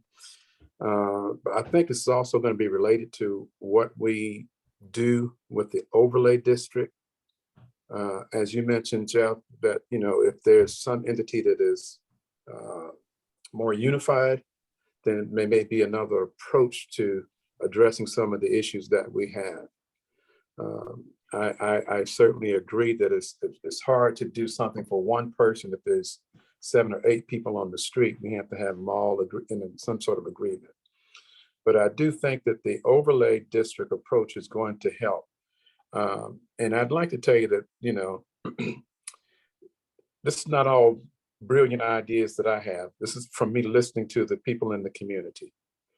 And there's some sense that it's going to be a challenge to do an overlay district without having some comprehensive plan about issues like drainage. Because when we start talking about development and what people are able to do with their properties, it's all related. There's some drainage and issues that we have that are affecting our property. And then there's been issues that we've had people who have a problem with how people are developing their properties in the historic neighborhoods. So it can't not be a singular approach. But can you maybe speak to just the one issue about the ditches and drainage pipes that seem to be more covered on the south end than they are up on the north end of the island? Is that a correct assessment?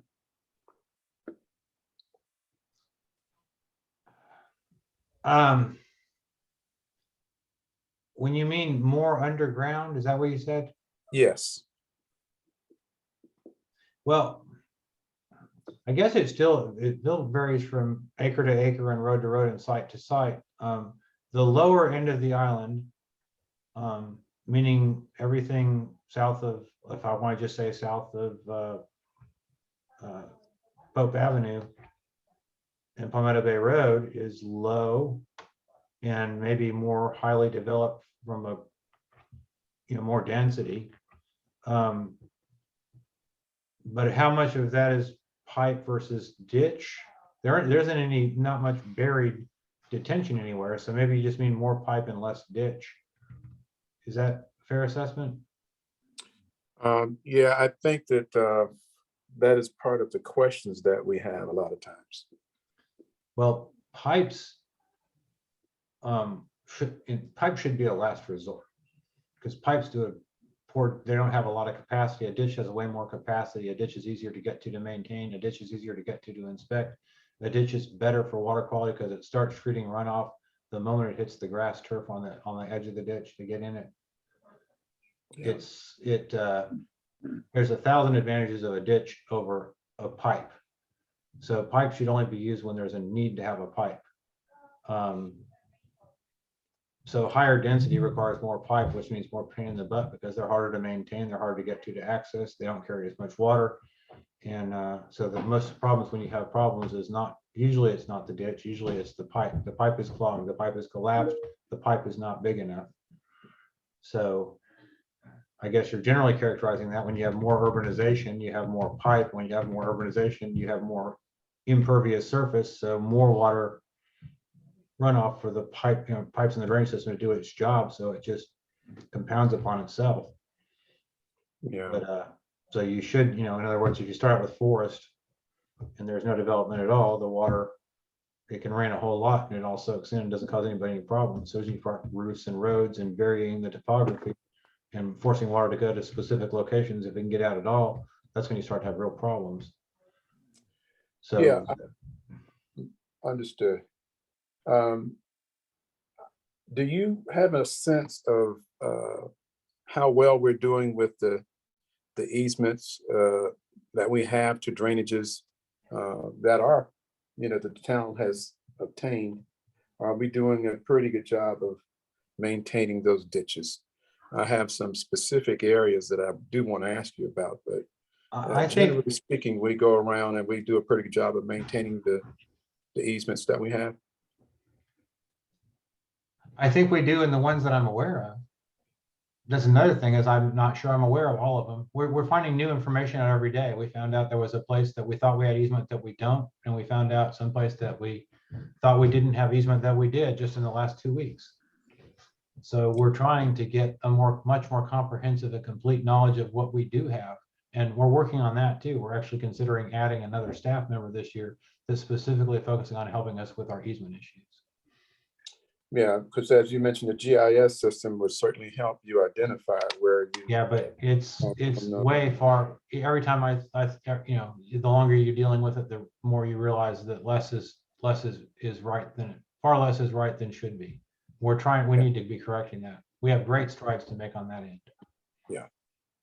Well, great. That helps me with that part of the answer. Specifically, some of the drainage issues that have come to my attention are certainly, I think I mentioned to you before, along the Squire Pope Road area.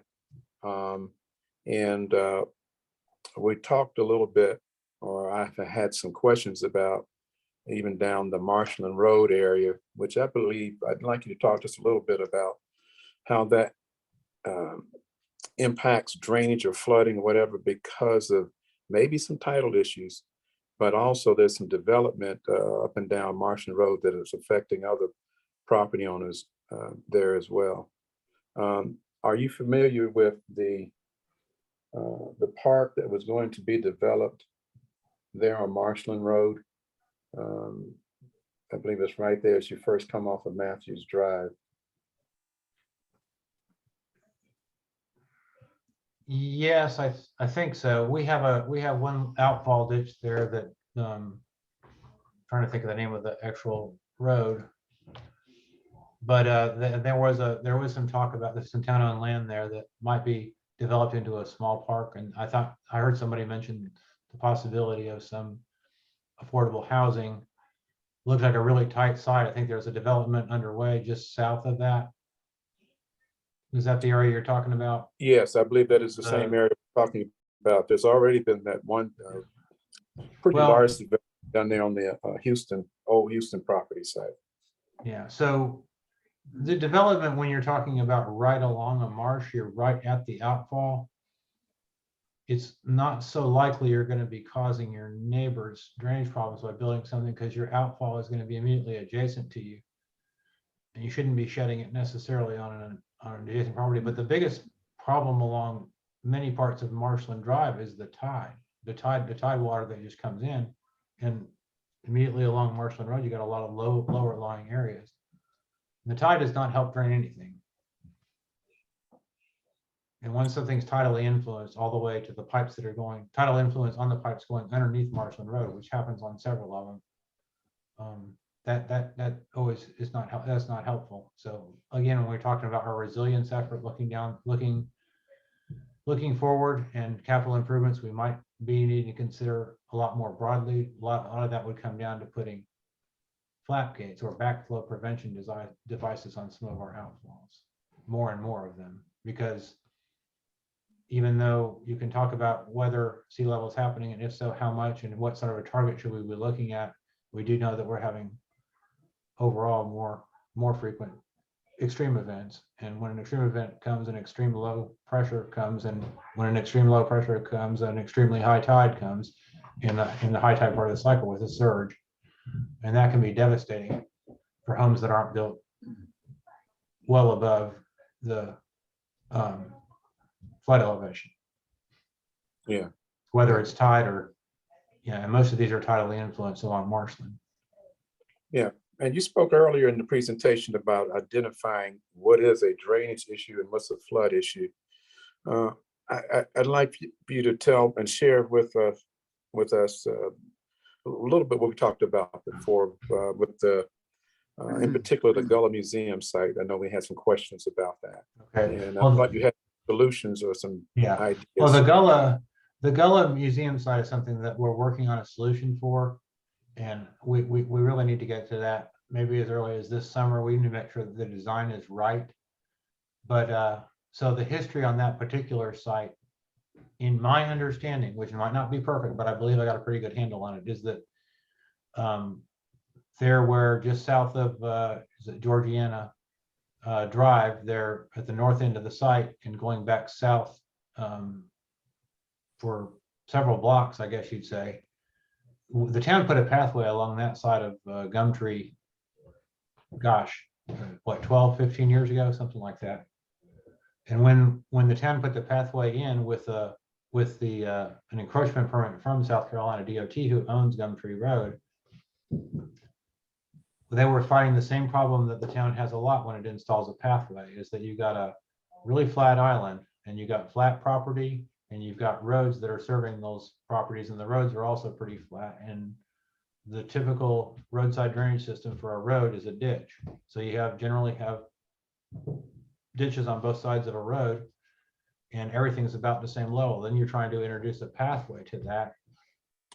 And where are you going to put it? Between the road and the private property. And what's between the road and the private property? Well, there was a ditch.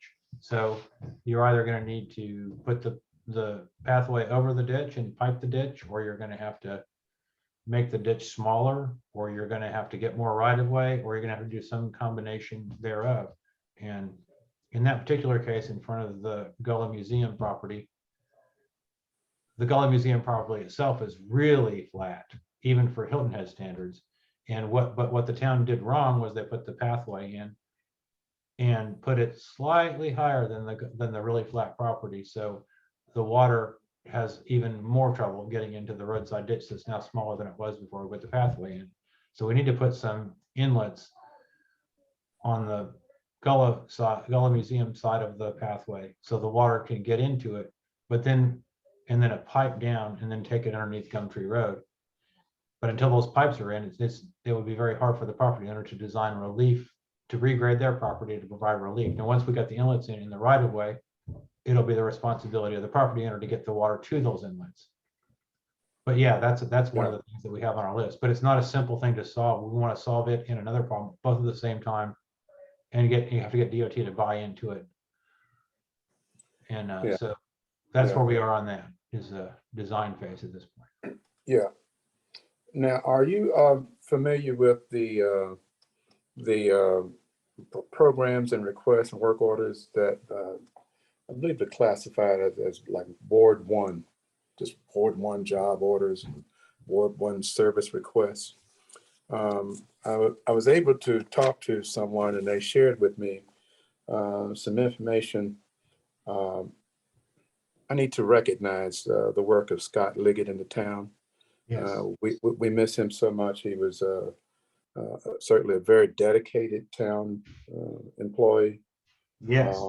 So he had responded with some of this information, and he referenced you in some of these requests and things. So are you familiar with those documents? There's some documents out there with work orders and service requests as they relate to specifically Ward 1. Yeah. So I think at some point we were trying to see somebody was trying to get a distinction of how it kind of breaks down between the wards. Now that's something that we're actively tracking and actually adding over the last 2 weeks to every service request. When it comes to stormwater, every service request has a geographic location, an X and Y, so it shows up on those maps, but we're adding actually, so we can pull the data from the database, we're adding a ward designation and a historic neighborhood designation. And that's one of the things we'll check every time I put a new request in, is find out, is it in grassland?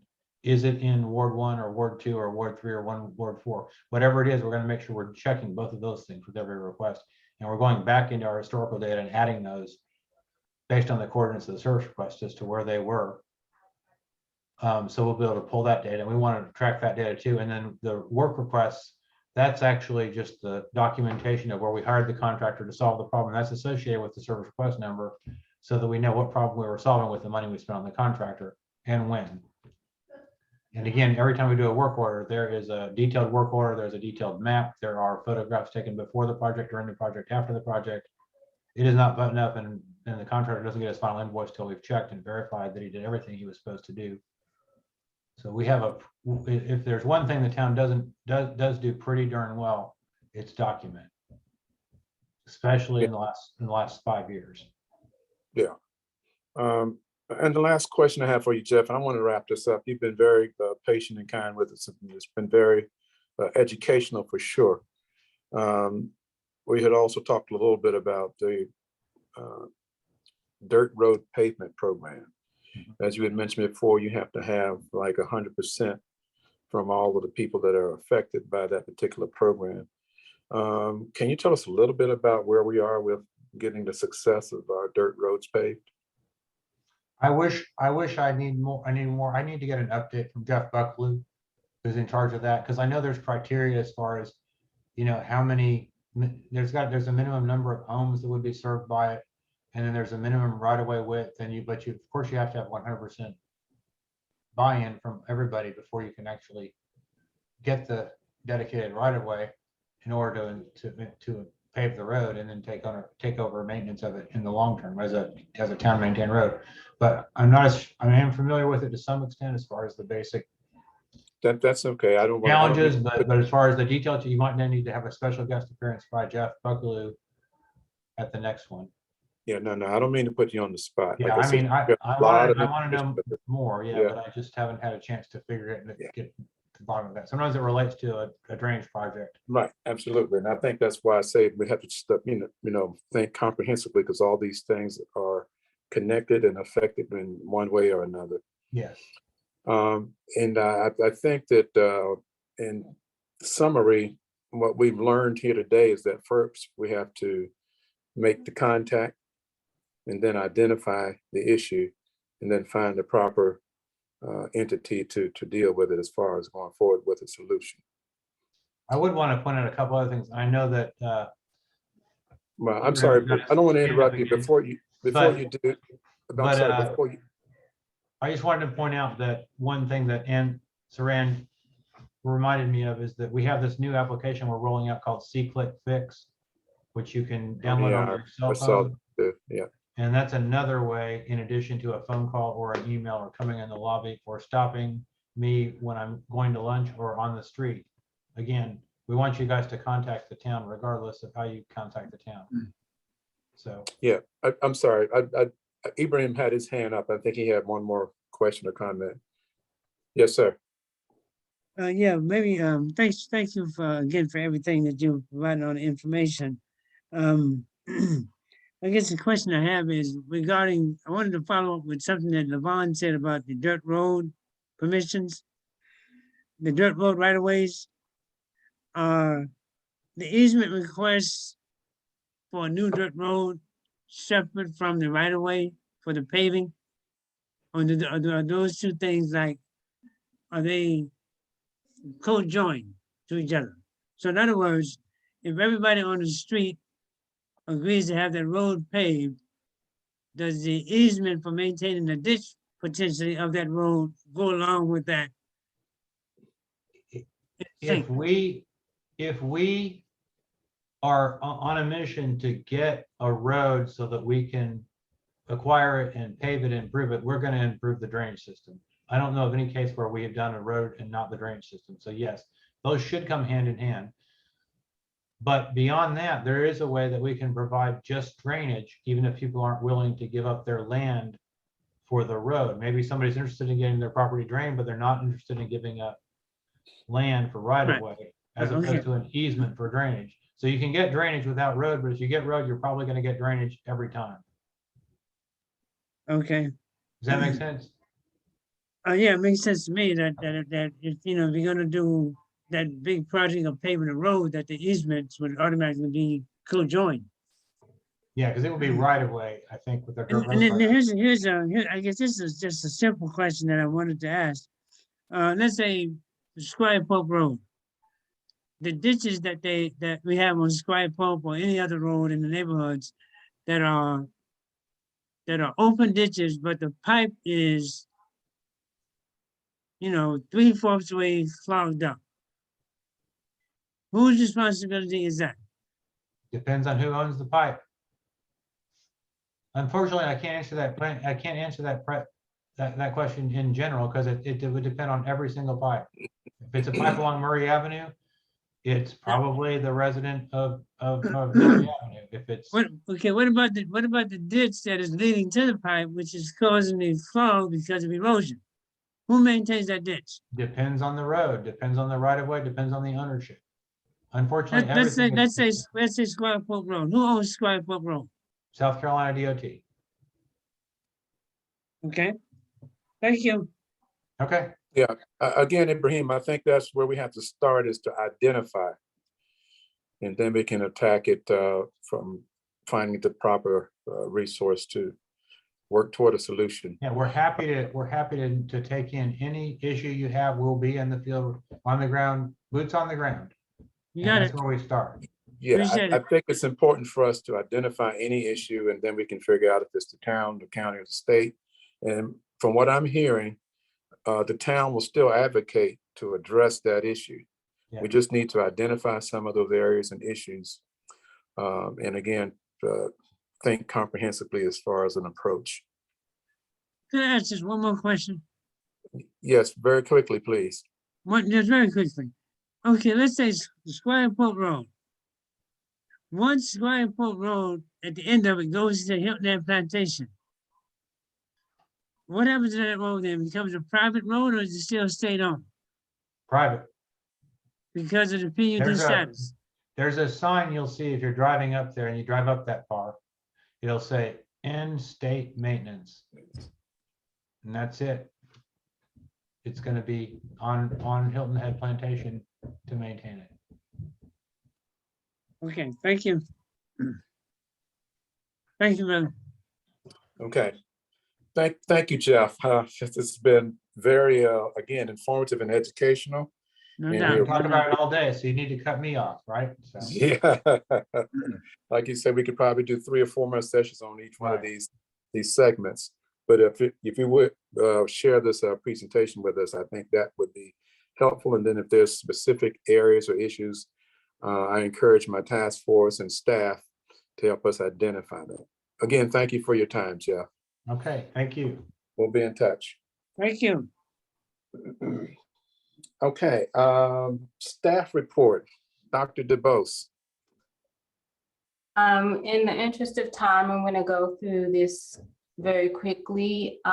Just some updates on some events that are coming up. So the Heritage Library is going to be coordinating with the town to give 2 heirs property workshops. One is on February 15th from 5 to 7 at Queen Chapel AME Church. And the second workshop will be on February 19th from 10 to 12 at the Coastal Discovery Museum. Secondly, a drive-through Wills Clinic. Actually, there will be 2 Wills events. One is sponsored by the Links Incorporated, and that will be given on March 12th at Queen Chapel AME Church. If you are to participate in this, you must call and schedule for an appointment. And once those flyers are available for the event, that will be shared among the community. There's also a complimentary Wills Clinic. This was in the Hilton Head Island Sun. This is a Wills and Living Trust seminar that will be held on Wednesday, February 23rd. And according to that ad, it's 2 to 4 at the Westin Hilton Head Island Resort, and you'll have to call ahead to participate in that. And again, that was in the Hilton Head Sun. Fire in the Streets event took place this past Saturday on Chisholm Place and on Jessica Drive. So on Chisholm Place, the addressing was updated and smoke alarms were installed in several homes. And on Jessica Drive, just the installation of a couple of homes with the smoke alarms. So I thank Fire Rescue for putting on that event.